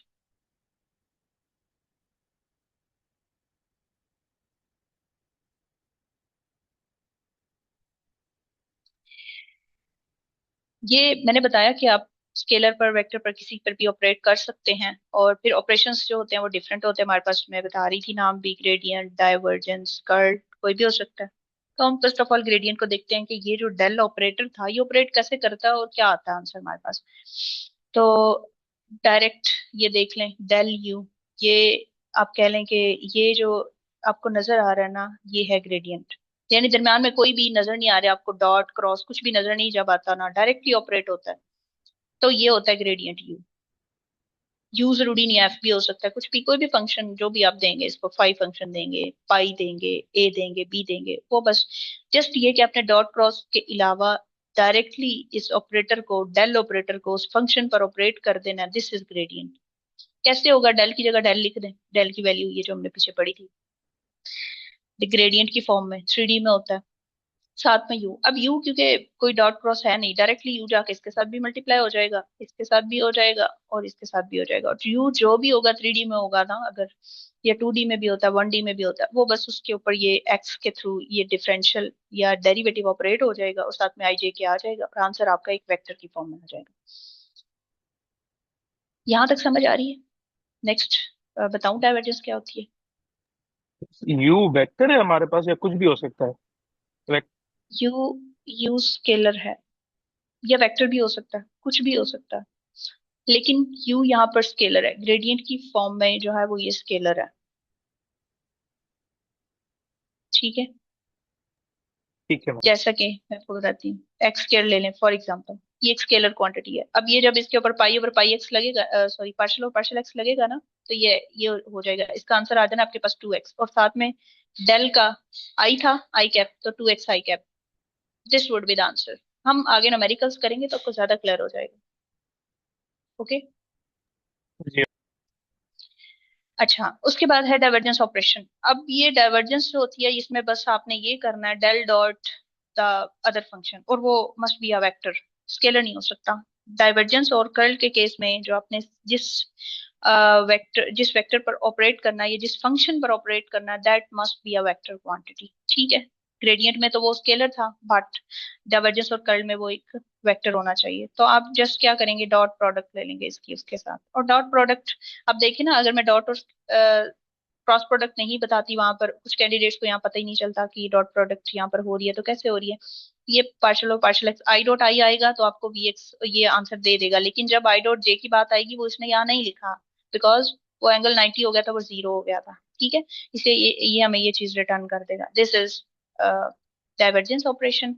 और आप इसको यूं ही ऑपरेट करते हो, जब भी आपको न्यूमेरिकल दे के दिया जाता है, वी की वैल्यू दे दी जाती है, आपको कहा जाता है इसका डाइवर्जेंस फाइंड करें, तो आपने डेल को, जो कि डेल की ये वैल्यू मैंने आपको बताई थी, पार्शियल ओवर पार्शियल एक्स आई, पार्शियल ओवर पार्शियल वाई जे, पार्शियल ओवर पार्शियल जी के, ये चेंज नहीं होती, ये उसी को सेम उठाकर उस जो भी वी वेक्टर दिया गया आपको 3D में 2D में और 1D में, आपने उसके ऊपर ऑपरेट करना है यूजिंग डॉट प्रोडक्ट, तो आपको आंसर जो भी आएगा वो आपकी डाइवर्जेंस होगी। ठीक है, the third one is curl operation. आज का जो है लास्ट, वो ये है कि आपने कर्ल किसी भी वेक्टर का फाइंड करना है, तो that would be del cross V, this is called curl of vector. ठीक है, क्योंकि कर्ल फाइंड ही वेक्टर का कर सकते हैं और वो क्रॉस प्रोडक्ट ही होती है डेल क्रॉस वी की, तो दोनों वेक्टर्स हैं, तो क्रॉस प्रोडक्ट को यूज सॉल्व करने का एक जो आपके पास मेथड होता है वो है मैट्रिक्स को यूज करना, और उसको यूं आप ओपन करते हो तो आपके पास ये बन जाता है, this is curl of vector. ठीक है, और ओवरऑल इसको कर्ल ऑपरेशन कहेंगे। यहाँ तक क्लियर है? जी मैम। जैसे ये ग्रेडियंट ऑपरेशन में स्केलर फंक्शन आया, तो हम इसमें ये कह सकते हैं कि यहाँ पर सिर्फ मैग्नीट्यूड की बात होगी, डायरेक्शन की नहीं होगी। और दूसरी बात ये है कि डाइवर्जेंस ऑपरेशन और जो कर्ल ऑपरेशन है उनमें वेक्टर का जिक्र आया, तो वहां पर मैग्नीट्यूड के साथ डायरेक्शन भी होगी। रिगार्डिंग फर्स्ट क्वेश्चन, वो ये कि आपने कहा कि ग्रेडियंट ऑपरेशन जो है वो किस फंक्शन पर ऑपरेट करेगा, वो करेगा स्केलर फंक्शन पर, बिल्कुल करेगा, स्केलर ही होगा, फंक्शन आपका स्केलर ही होगा, लेकिन इसमें आंसर जो आपके पास आएगा वो एक वेक्टर आएगा, जस्ट बिकॉज कि जो आपका ऑपरेटर है ना डेल, वो एक वेक्टर क्वांटिटी है, और जब एक वेक्टर क्वांटिटी एक स्केलर के साथ ऑपरेट कर रही है, तो आप देख रहे हैं कि ये आपके पास पार्शियल, ये जो एक पूरा वेक्टर है, और यू यू जब उसके साथ जा चला गया, अब जब इसका डेरिवेटिव का आंसर आएगा ना, साथ में ये आई कैप जे कैप के कैप भी आएगा, जैसे कि मैंने यहाँ बताया, अगर एक्स स्केयर है आपका यू, तो आपका डेरिवेटिव तो आपने ले लिया, 2x आ गया, बट वो जो डेल ऑपरेट किया था ना, उसका आई कैप जे कैप साथ था, तो इट मीन्स कि आंसर जो है वो एक वेक्टर क्वांटिटी होगी, नॉट अ स्केलर। बस फंक्शन जो है ना वो स्केलर होगा, फंक्शन का आई जे के नहीं होगा, बस 1D में होगा, और वो उसकी कोई डायरेक्शन नहीं होगी, ओनली मैग्नीट्यूड होगा। Did you get my point? Yes ma'am, clear हो गया। Okay good. अच्छा, आपने सेकंड क्वेश्चन पूछा कि डाइवर्जेंस और कर्ल में, जी बिल्कुल, उसमें सारे वेक्टर्स होंगे। कर्ल जो फंक्शन है वो भी ऑपरेट करता है तो वेक्टर के साथ, क्योंकि जब आप क्रॉस प्रोडक्ट लेते हो ना, तो क्रॉस प्रोडक्ट का तो कोई आपके पास ऑप्शन ही नहीं है कि आप cross product between a vector and a scalar ले सको, वो तो जब भी आपने क्रॉस प्रोडक्ट लेनी है दो वेक्टर्स की लेनी है, तो इसलिए ये डेल क्रॉस भी होगा। और डाइवर्जेंस में भी आपने दोनों वेक्टर्स का डॉट प्रोडक्ट लेते हो। आपने प्रीवियस पढ़ा भी क्रॉस प्रोडक्ट स्केलर प्रोडक्ट कि आपने जब भी डॉट प्रोडक्ट लिया था वो दोनों वेक्टर्स थे, ए डॉट बी दोनों वेक्टर्स थे। इसी तरह से कर्ल के केस में दोनों वेक्टर्स हैं। सॉरी, जो आपने क्रॉस प्रोडक्ट पढ़ा तो भी आपके पास क्या था, ए क्रॉस बी था ना, दोनों वेक्टर्स ही थे। तो इसलिए आपने याद रखना है कि जब भी आप क्रॉस प्रोडक्ट लेते हो या डॉट प्रोडक्ट लेते हो, दोनों ही वेक्टर्स होते हैं। और same is the case with divergence कि इसमें बस ए भी नहीं होता, इसमें डेल से एक रिप्लेस कर जाता है और दूसरा वेक्टर ही होता है। ठीक है, yes ma'am. Okay, I think आज के लिए इनफ है। इसके बाद मैंने आपको एक चीज बतानी थी, वो ये कि मैंने कैसे एनालाइज करके अपने पास रखे हुए थे पास पेपर्स, जो कि आपको मिल भी जाएंगे सारे के सारे, मेरे पास जितने भी हैं तकरीबन मैंने सारे ही किए हैं। और ये देखें, आपके पास पहला टॉपिक होता है ना, चैप्टर होता है मैकेनिक्स, उसमें आपके पास पहला टॉपिक होता है वेक्टर्स, उसमें डॉट क्रॉस ये हमने क्लियर कर लिया, ट्रिपल प्रोडक्ट्स ये भी हमने, यानी हमने कह लें कि पहला टॉपिक पढ़ लिया। उसमें अब ये देखिए, find the direction cosines of this. अब अगर आपको वो फार्मूलाज पता है ना, तो उसको यूज करके आप ये आराम से निकाल सकते हैं। ठीक है, लेकिन इसी तरह से 24 में आया हुआ था ये क्वेश्चन। उसके बाद ये क्वेश्चन है कर्ल ऑफ ए, आपने फाइंड करना है इसका डेल क्रॉस ए फाइंड करके, और फिर एट द एंड जहां पर एक्स वाई जी होंगे उनकी जगह ये एक्स की जगह 1, वाई की जगह -1 और जी की जगह 1 पुट करेंगे तो आपके पास आंसर आ जाएगा। ये भी कहाँ से आ रहा है, वहीं से आ रहा है जो हम अभी पढ़ रहे हैं। वेक्टर ट्रिपल प्रोडक्ट कहता है क्या होती है, बताएं उसको, कि तीन वेक्टर्स का क्रॉस प्रोडक्ट होता है। और फिर उसने ये वो जो हमने प्रूव किया था ना, उसको साथ में दे भी दिया है, समटाइम नहीं भी देता, हमें याद रखना पड़ता है। 2020 में उसने पूछा था। इस तरह से curl of a vector field क्या होता है। ठीक है, अब उसकी फिजिकल सिग्निफिकेंस बताएंगे जब हम इसके लेंथी क्वेश्चन पढ़ेंगे, डिटेल क्वेश्चन पढ़ेंगे। अभी तो मैंने इंट्रोड्यूस इसको जस्ट इंट्रोड्यूस कराया, तो फिर आपको वो ये एक लॉन्ग क्वेश्चन बन जाएगा 8 से 10 नंबर का, और फिर आपको ये क्वेश्चन भी सॉल्व हो जाएगा। इसी तरह से नेक्स्ट भी सारे जितने भी मैंने उसने पूछे हुए थे, तो मैंने उनको जो भी इस टॉपिक से रिलेटेड जितने भी क्वेश्चंस आए ना आज तक 2016 से ऑनवर्ड्स, मैंने सारे यहाँ पर लिख लिए। अब क्या है कि जब मैंने अपने नोट्स बना लिए उस टॉपिक के इससे रिलेटेड, अब डेफिशिएंसी जो मैं यहाँ से आके पूरी कर लूंगी, ये भी सॉल्व कर लूंगी। नहीं हो रहा मुझे यूज करके, तो मैं इसको कहीं से भी सॉल्व कर लूंगी, किसी भी फॉर्मूला को यूज करके, किसी भी टॉपिक को यूज करते हुए। इसी तरह से ये भी, इसी तरह से ये भी। ये देखिए क्वेश्चन हमने किया आज, ये मैंने उधर सॉल्व किया हुआ था। स्केलर ट्रिपल प्रोडक्ट ये भी हमने किया, 2 दफा देखे आया हुआ है। Cross product of two vectors, आप देखें ये क्वेश्चन पूछ लिया ना, साथ में उसने मैथमेटिक एक कंसेप्चुअल भी डाल दिया कि आपको जरा चेक किया जाए, मैथमेटिक्स भी आती है, फिजिक्स भी आती है। ये देखें, उसने कहा कि A dot B cross C find करें, ये वेक्टर्स दे दिए। अब अगर तो आपने वो क्वेश्चन सॉल्व किए थे प्रीवियस जो अभी हमने पढ़े टॉपिक्स, उसमें आपको पता होना चाहिए बी क्रॉस सी पहले फाइंड करेंगे, फिर साथ में उसका लेफ्ट साइड से डॉट लेंगे, तो आपके पास जो भी आंसर आएगा वो इस क्वेश्चन का आंसर होगा। इसी तरह से बी क्रॉस सी फाइंड करके लेफ्ट से उसका अगेन क्रॉस प्रोडक्ट लेंगे उस वेक्टर का जो इसका आंसर आएगा, फिर आपके पास आंसर आ जाएगा। So this is how I analyzed past papers for myself and telling you कि आपने कैसे करना है, या आपको मिल भी जाएंगे जो लोग ज्वाइन करेंगे उनको। इसके बाद देखें कि आपकी कुछ क्वेरीज अगर स्टिल हैं, आई होप कि मैंने साथ साथ क्लियर भी किए हैं, but still if you want to ask any question you are open to ask. Ma'am ये पूछना था आपसे कि फिजिक्स के जो है वो आपने मैकेनिक्स अब स्केलर वाला कराया, फिजिक्स के एग्जैक्ट कौन कौन से सब्जेक्ट्स हैं जो इन दोनों पेपर में के लिए हमें करने पड़ेंगे। देखिए, अगर मेरे से आप पूछेंगी ना ये बात, being a student of physics, तो मैं आपसे कहूंगी आपने सारा कर, being I'm not only a student but also a teacher of physics, तो मैं ये कहूंगी आपने सारा फिजिक्स में करना है। क्योंकि आपको नहीं पता कि वो पास्ट पेपर्स तो ठीक है, हमने उनको करना तो है ही, फोकस भी करना है, लेकिन इग्नोर नहीं कर सकते पास्ट पेपर्स को, because it's a competitive exam, तो कहीं से भी क्वेश्चन आ सकता है और हमें मार्क्स चाहिए just to get our desired allocation. But ये है कि आपने सारा करना ही करना है। मैं अगर अपनी बात करूं कि मैंने किसी एक पोर्शन पर फोकस किया था, ऐसा नहीं था, मैंने सारे ही किए सॉल्व, मैंने सारा ही पढ़ा, तो मैंने ईच एंड एवरीथिंग की हुई थी, that's why I scored 149।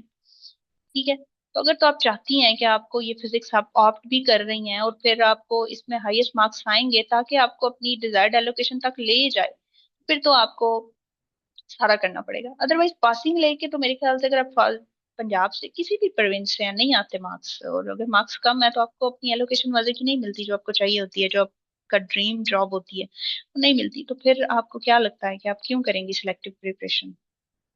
Ma'am why is it मेरी सो? मैम मेरी मैम ये मैं चाहिए बताइएगा। पीएचडी कर रही हूँ फिजिक्स में। और मुझे नहीं लगता कि मतलब फिजिक्स मुझे ऑप्ट करनी चाहिए, क्योंकि अपना सब्जेक्ट तो कहीं भी हो बंदा निकल सकता है। ये चीजें मेरे लिए आसान है। इसीलिए मैं आपसे कह रही थी कि जैसे क्वांटम मैकेनिक्स हो गया, फिर आगे जो है वो कंडेंस वाली चीजें हो, ये वाली चीजें तो एडवांस फॉर्म में चली जाती है ना सब्जेक्ट की स्पेशलाइजेशन में। हमें तो सिर्फ बीएस के यानी जो एमएससी के मेजर कोर्सेज है।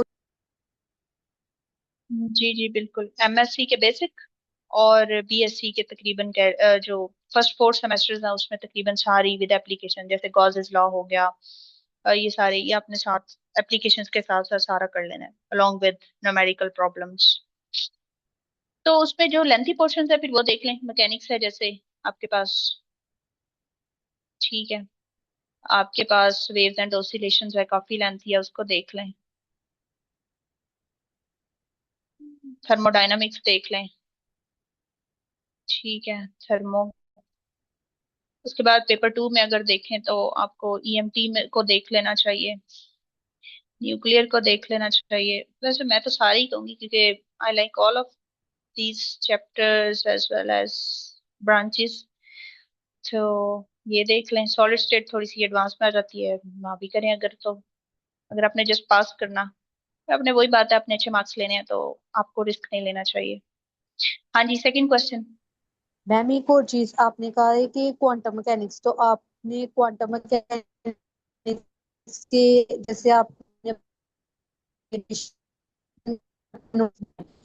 तो आपने मैकेनिक्स के क्वेश्चन के भी नोट्स बनाए होंगे कि मतलब कौन कौन सी श्रोडिंगर इक्वेशन है, या फिर डिटेल में डेप्थ में कोई।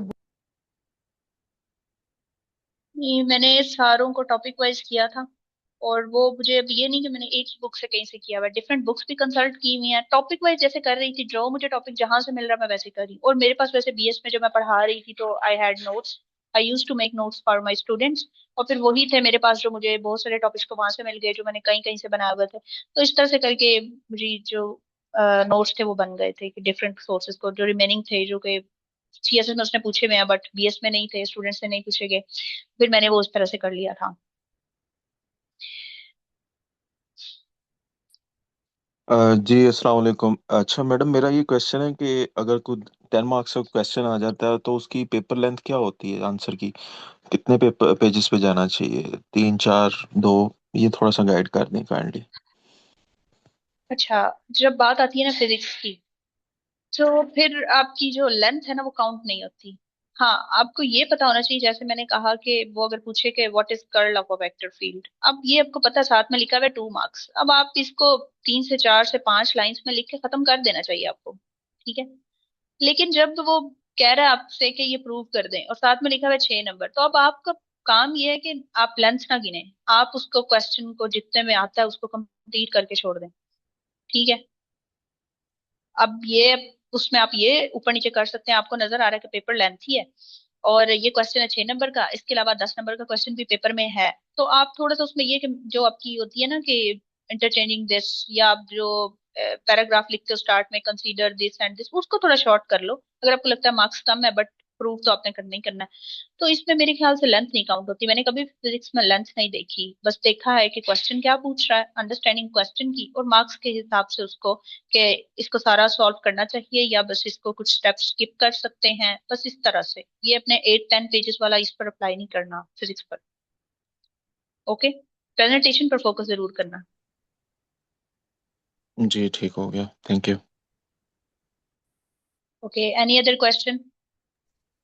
Ma'am yes ma'am. आपकी यस यस, कोई एक बोलना स्टार्ट कर दें। मैम ये फॉर्मल क्लासेस जो है वो मंडे से स्टार्ट होंगी, नेक्स्ट वीक से? जी जी, 10 से ऑनवर्ड स्टार्ट हो रही हैं। ठीक है मैम। और इवेल्युएशन जो है वो टेस्ट हम साथ ही देंगे या वो फिर आगे चल के जब सेशन एंड हो जाएगा? ये है कि जो दरम्यान में वीक्स आएंगे ना, because it's a course of 4 weeks, मैंने कोशिश की है कि इसको बहुत शॉर्ट किया जाए, क्योंकि अब कैंडिडेट्स ने बाकी जो 10 सब्जेक्ट्स है ना उनको भी लेकर चलना होता है, तो इसको हम 2 महीने या 1.5 महीने पर नहीं लेके जा सकते, एक बात। दूसरा ये कि मैंने फिर इसको लंबा नहीं किया, बट मैंने 2 आवर्स की क्लास रख दी है, कि हम उसमें जितना हो सके मैक्सिमम कर लें। ठीक है, इसके अलावा भी आपको कोई मसला होता है तो आप मुझसे पूछ सकते हैं। रिगार्डिंग इवेल्युएशन वो ये कि 3 वीक्स जो है वो तो हम वीकली करते रहेंगे, असाइनमेंट भी होगी आपकी, और आपने जो है उसमें टेस्ट भी दे दिया जाएगा, जैसा कि सर उस्मान भी करते होते हैं। वीकेंड पे आपको टेस्ट दे दिया जाता है, मैं आपको 2 क्वेश्चन दे दिया करूंगी कि आपने ये सॉल्व करके मंडे को आना है, और साथ में असाइनमेंट भी होगी इंक्लूडिंग न्यूमेरिकल्स। बहुत सारे तो मेरे से मिल जाएंगे, बट ये कि आपने भी तो कुछ करना है ना, ताकि आपको भी पता हो क्या करना है, कैसे करना है। तो वो कुछ असाइनमेंट्स दे दी जाएंगी, तो आपने वो सॉल्व करके मंडे को आना होगा। और जो लास्ट वीक होगा उसमें आपके फिर फुल लेंथ मॉक हो जाएगा।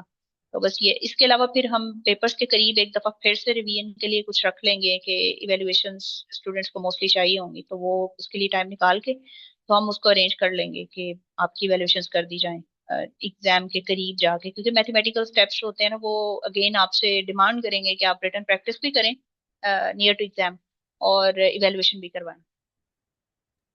जी मैम, बेहतर है।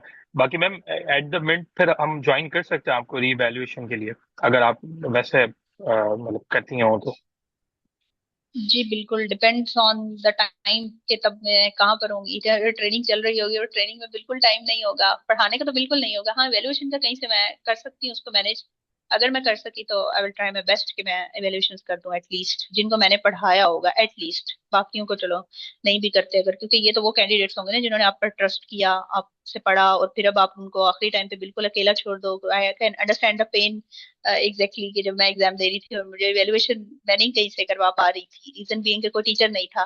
तो वो जो चल रहा था ना मेरे साथ, तो I can still remember. Ma'am इंशाल्लाह इंशाल्लाह, बहुत शुक्रिया मैम, बहुत अच्छा लगा आपकी क्लास करके, thank you. Okay, any other question? Yes ma'am. Ma'am जैसे कि mechanics, thermodynamics, EMT, nuclear physics, इन सारी किताबों के लिए क्वांटा की अगर बुक्स पढ़ ली जाएं तो उसमें वो जो सारा सिलेबस है वो कवर हो जाएगा? कौन सी book, sorry? Quanta publish. I have no idea. अगर आपके पास वो है या आपको पता है तो मुझसे जरूर शेयर कीजिएगा, मुझे नहीं पता उसका। ओके। पाकिस्तानी ऑथर्स की हैं या इंडियन की हैं? पाकिस्तानी है ज्यादातर, अच्छा, वो मुझे बिजी नहीं हूँ पता। मैं। ठीक है, आप ना मुझे शेयर कीजिएगा, मैं देखूंगी उसको कि उसमें सिलेबस कवर होता है या नहीं होता। मुझे आइडिया नहीं ओके। है वैसे।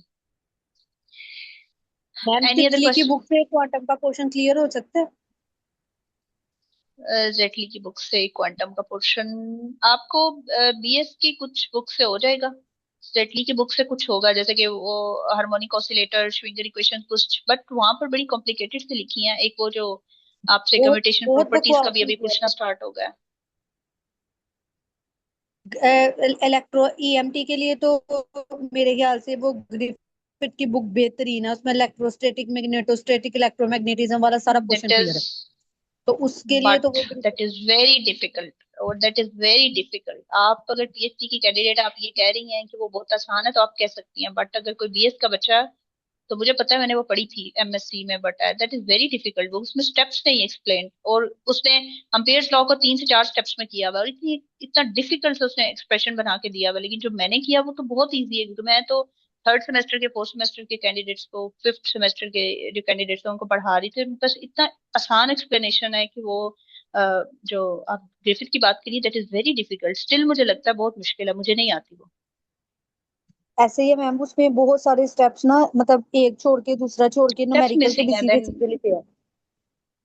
तो फिर आप अपने आप को मुश्किल में क्यों डालेंगी ग्रिफिथ का नाम लेके? बाकी बच्चे भी कंफ्यूज हो जाएंगे। नहीं नहीं, जी, एनी अदर क्वेश्चन?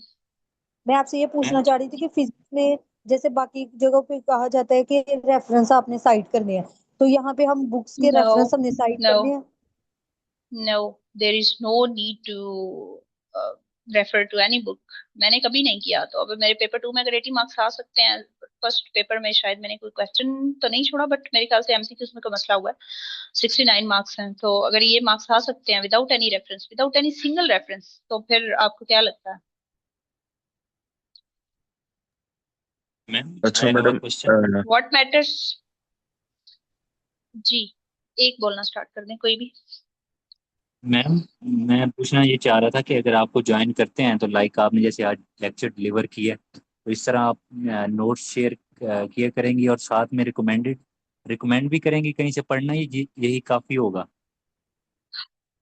अच्छा, वैसे मैंने जितना कंपाइल्ड नोट्स बनाए हुए हैं ना, तो आई वुड से कि जो मैं असाइनमेंट दे दूंगी वो कर लेंगे, जो न्यूमेरिकल सॉल्व करने के लिए दे दिया वो कर लेंगे। मेरे पास जो नोट्स हैं उनसे मैं पढ़ाऊंगी भी, स्टेप्स को समझा भी दूंगी, तो आपको करने की जरूरत नहीं है कहीं और से। स्टिल आपको लगता है मेरे नोट्स से आपको समझ नहीं आ रही, या इसमें आपने कुछ और चीज ऐड करनी है, you are much better potential candidate, तो फिर आप बुक्स को कंसल्ट करेंगे तो मैं बता दूंगी आपने करनी होंगी। और इसके अलावा अगर नोट से आपको कोई चीज लग रहा है कि नहीं मिसिंग है, या आपको लगता है कि नहीं यहाँ से भी समझ आ रही, तो मेरे जो सॉल्व पास्ट पेपर्स हैं जो कि मेरे बड़े क्योंकि जब आप पास्ट पेपर्स को सॉल्व कर रहे होते हैं ना, तो बड़े आप प्रेजेंटेशन और अच्छे वे में प्रेजेंट कर रहे हो। जब आप नोट्स बनाते हो तो आप अपने लिए बनाते हो, तो मेरे नोट्स में शायद आपको लगे कि नहीं ये नहीं समझ आ रहा, बट वो अल्टीमेटली क्या होगा कि आपको वो उसका ऑल्टरनेट मिल जाएगा पास्ट पेपर्स में से। पास्ट पेपर अगर मेरे नोट्स 50 पेजेस के हैं तो पास्ट पेपर मेरे 150 पेजेस के हैं, तो इससे आप अंदाजा लगा लें कि वो फिर इससे ज्यादा आप क्या ही करेंगे।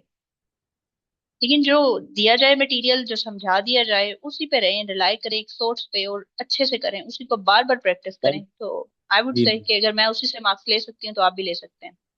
जी मैम, लाइक मैम वो क्लास में अंडरस्टैंडिंग ही लेनी है, लाइक आप बाद में नोट्स शेयर कर दिया करेंगे इस तरह से?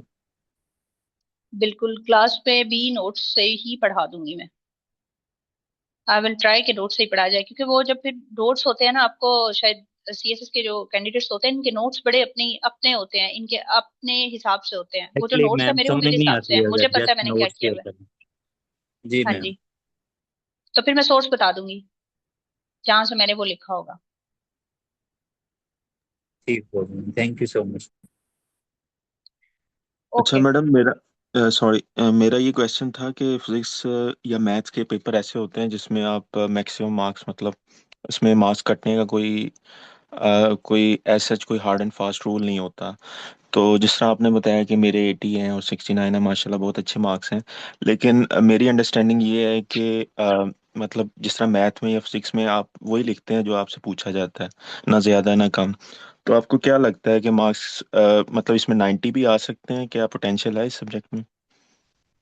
बिल्कुल आ सकते हैं। मैंने आपको स्टार्ट पे अगर अपने आपको आवाज आ रही थी तब मैंने बोला था कि कैंडिडेट के 170 मार्क्स थे, फेल डीएमसी थी, शायद ऐसे फेल हो गया था, बैड लक थी, but the candidate was very efficient in physics. At least 170 marks, मैं आपसे अगर मुझे ज्वाइन करता है तो मैं आपसे डीएमसी शेयर कर सकती हूँ, मुझे मैसेज करें मैं आपसे डीएमसी शेयर करूंगी। 170 मार्क्स थे, तो आप देखेंगे इसमें अगर उसने एक में 90 तो लिए होंगे, 90 और कह लेंगे जी। 80 होंगे, तभी जाके इस रेंज में होंगे तो उसके 170 आए थे ना। ये 25 की बात है, 25 की फेल डीएमसी जो मुझे रिजल्ट से पहले मैंने देखी थी, और वहीं से हमें अंदाजा भी हुआ था कि ये मार्क्स मेरे 700 क्रॉस करेंगे, वो डीएमसी देख के अंदाजा हुआ था फिजिक्स की वजह से। तो इसलिए पोटेंशियल बिल्कुल जी। है। मैम इसका पहले लो स्कोर भी चलता रहा, उसकी रीजन क्या हो सकती है? काफी 2022, 23, 24। उसकी रीजन मैंने बताई थी, ये कि एक तो कैंडिडेट्स पूरा सिलेबस कवर नहीं करते, ठीक है, सारे का सारा नहीं करते, रिलाई करते हैं पास पेपर्स पर। दूसरा ना, एक ओवर कॉन्फिडेंस वाली बात होती है। आप कहते हैं मैं आपने बीएस फिजिक्स किया हुआ है, आपने एमएस फिजिक्स किया हुआ है, अभी एक कैंडिडेट कह रही थी वो पीएचडी की कैंडिडेट है, तो ये कहीं कोशिश करेंगी अगर, तो इनको लगा कि इन्होंने एक फर्स्ट अटेम्प्ट पे करना है, तो फिर ये शायद स्ट्रगल करने पहली दफा गई है ना, जा रही होंगी, तो ये कहेंगी अच्छा मैं तो पीएचडी कर रही हूँ फॉर एग्जाम्पल, तो मुझे तो फिजिक्स पे बड़ी ग्रिप है, मैं तो पीएचडी फिजिक्स कर रही हूँ, मुझे क्या लगे इस फिजिक्स, छोटी सी फिजिक्स से, ये जो बीएस के बच्चों को आती है या एफएससी के बच्चों को आती है। तो ये अगर प्रैक्टिस नहीं करती ना फुल अपनी, जितनी भी इनकी कैपेसिटी है उस लिहाज से, तो ये कभी भी स्कोर नहीं कर पाएंगे। उससे अच्छा स्कोर वो बच्चा कर जाएगा जिसको बीएससी, जिसने की हुई है, जिसने बीएस किया हुआ फिजिक्स में और उसने प्रैक्टिस कर ली थी, इनसे अच्छा वो स्कोर करेगा। तो ये रीजन है, हम ओवर कॉन्फिडेंट होते हैं, हम ये सोचते हैं हमने 16 साल तो फिजिक्स पढ़ी है, अब हम ये सीएसएस की तैयारी हमने साल डेढ़ में तो की है, 11 सब्जेक्ट हमने चलो वो पढ़ लिए, वो जीरो से पढ़े, लेकिन ये तो वो सब्जेक्ट है जो मेरा अपना दिन रात मैंने इसके लिए एक की, हालांकि वो दिन रात एक नहीं आपने की होती, आप सेमेस्टर गुजार रहे होते हैं। जो रियलिटी है ना वो खुद से पूछो, अपने साथ सिंसियर होना सीखो कि आप सिंसियर कब कैसे हो। मुझे मैं खुद से पूछूं कि मैंने एमएस फिजिक्स कर लिया है, तो मैं इसको मैंने पढ़ाया वो भी था, मैंने अपने हाथों से नोट्स भी बनाए हुए हैं, स्टिल मैंने उसकी 3 से 4 दफा ओवरऑल कोर्स की प्रैक्टिस की रिटर्न। क्यों? क्योंकि मैं ओवर कॉन्फिडेंट नहीं होना चाहती थी, मैं अगर मेरा सब्जेक्ट है तो मैं इसमें डिफरेंस क्रिएट करना चाहती थी, और उसी ने मुझे पैसे दिलवा दिया। तो ये चीज है, आपने ओवर कॉन्फिडेंट नहीं होना, सिलेबस को सारा कवर करना है। फिर अगेन इवेल्युएशन को मिस नहीं करना। और यहाँ पर एक प्रॉब्लम आती है फिजिक्स केमिस्ट्री को ऑप्ट करके कि आपको इवेल्युएशन के चांसेस नहीं मिलते, कोई भी इवेल्युएट नहीं कर रहा होता। मुझे अपना पता है कि मैंने बहुत सारी जगहों पर कोशिश की, स्टिल एमएस होने के बावजूद, टीचर होने के बावजूद मैंने कोशिश की कि फिजिक्स है इसको लाइट नहीं लेना चाहिए। तो मैंने इवेल्युएशन के लिए बहुत जगहों पर कांटेक्ट किया, कोई भी इवेल्युएट, सिंगल पर्सन नहीं था जो इवेल्युएट कर रहा था। मैं अपने टेस्ट को फिर कुछ देर रखने के बाद इवेल्युएट खुद ही कर लेती थी, या एक सीनियर थी उनको भेज देती थी, जस्ट बिकॉज कि उनको ये पता हो मैंने सॉल्व किया, लेकिन वो इवेल्युएट नहीं करती थी जस्ट बिकॉज के उनके पास भी टाइम नहीं है, वो भी एस्पायरेंट है। तो इसलिए ये कुछ फैक्टर्स हैं जिनकी वजह से फिर वो क्या होगा कि आपने खुद अपनी प्रिपरेशन पूरी की नहीं है, फिर क्या होता है आपके मार्क्स अच्छे नहीं आते, आप क्या करते हो अपने जूनियर्स को डिस्करेज करते हो। इस तरह से बड़ा एक जो है ना ट्रेंड बन जाता है कि आप डिस्करेज होना स्टार्ट होते हो ना, तो फिर आप ऑप्ट नहीं करते। फिर अगर कोई गलती से कर भी लेता है तो वो डरा डरा जाता है पेपर में और वो खराब कर आता है और फिर मार्क्स नहीं आते। तो इस तरह से ये सारा रीजंस हैं। अभी जो गए हैं जी फिजिक्स में वो बड़े बोल्ड होके गए हैं, मतलब जैसे मुझे आखिरी दिन तक मना किया गया फिजिक्स को मत ऑप्ट करो, ये तुम्हें एलोकेशन तो क्या, ये तुम्हें कभी भी यानी पैस तो क्या तुम्हें एलोकेशन भी नहीं दिलवाएगा। और I was kind of person जो स्टबर्न थी, मैंने कहा नहीं फिजिक्स में एमएस है, फिजिक्स में मैंने पढ़ाया हुआ है बीएस को फिफ्थ सेमेस्टर तक, तो मैं क्यों ना जाऊं इस सब्जेक्ट के साथ, मुझे बस प्रैक्टिस करनी पड़ेगी तो कोई नहीं, I like to practice equations, तो मैंने वो प्रैक्टिस की जितनी ज्यादा, तो उसी हिसाब से फिर मार्क्स भी आ गए। That's the reason. आपको ओवर कॉन्फिडेंट नहीं होना, अगर आपने फिजिक्स भी किया हुआ है, पढ़ा हुआ भी है आज तक, या आपने इंजीनियरिंग में पढ़ी हुई है, आपने ओवर कॉन्फिडेंट नहीं होना, इस सब्जेक्ट को ऐसे ही लेना है जैसे बाकी सब्जेक्ट्स। जी मैम, इसमें थोड़ा बहुत डिफिकल्टी लेवल फ्लक्चुएट करता है। लाइक एक बार ऐसे हुआ था कि पेपर 1 में पेपर 2 के क्वेश्चन पूछ लिए थे। कोई फर्क नहीं पड़ता इस बात से भी। स्टिल बीइंग अ टीचर मैं ये कहूंगी कि आपका काम है प्रिपेयर करना टॉपिक्स को, वो वन पेपर के टू में डाल दे, टू के वन में डाल दे, आपका काम क्या है कि आपने प्रिपेयर किया हुआ टॉपिक आप उसको लिख दो, सवाल का वही नाम दे दो, वही पेपर नंबर दे दो और नीचे लिख दो आंसर, दैट्स इट। क्या फर्क पड़ता है इस बात से। पढ़ना तो आपने पहले पहले जो था पढ़ लिया, पेपर वाले दिन तो आपको नहीं पता कि पेपर वन कब पढ़ना है, पेपर टू अपने दरमियान में 2 घंटों में आप पेपर टू को क्या ही पढ़ लोगे। Got it. जी मैम, जी exactly. Okay, any other question? No? Okay, so let's stop here. Thank you so much for joining. Hope to see you in the class on Monday. चलो ma'am.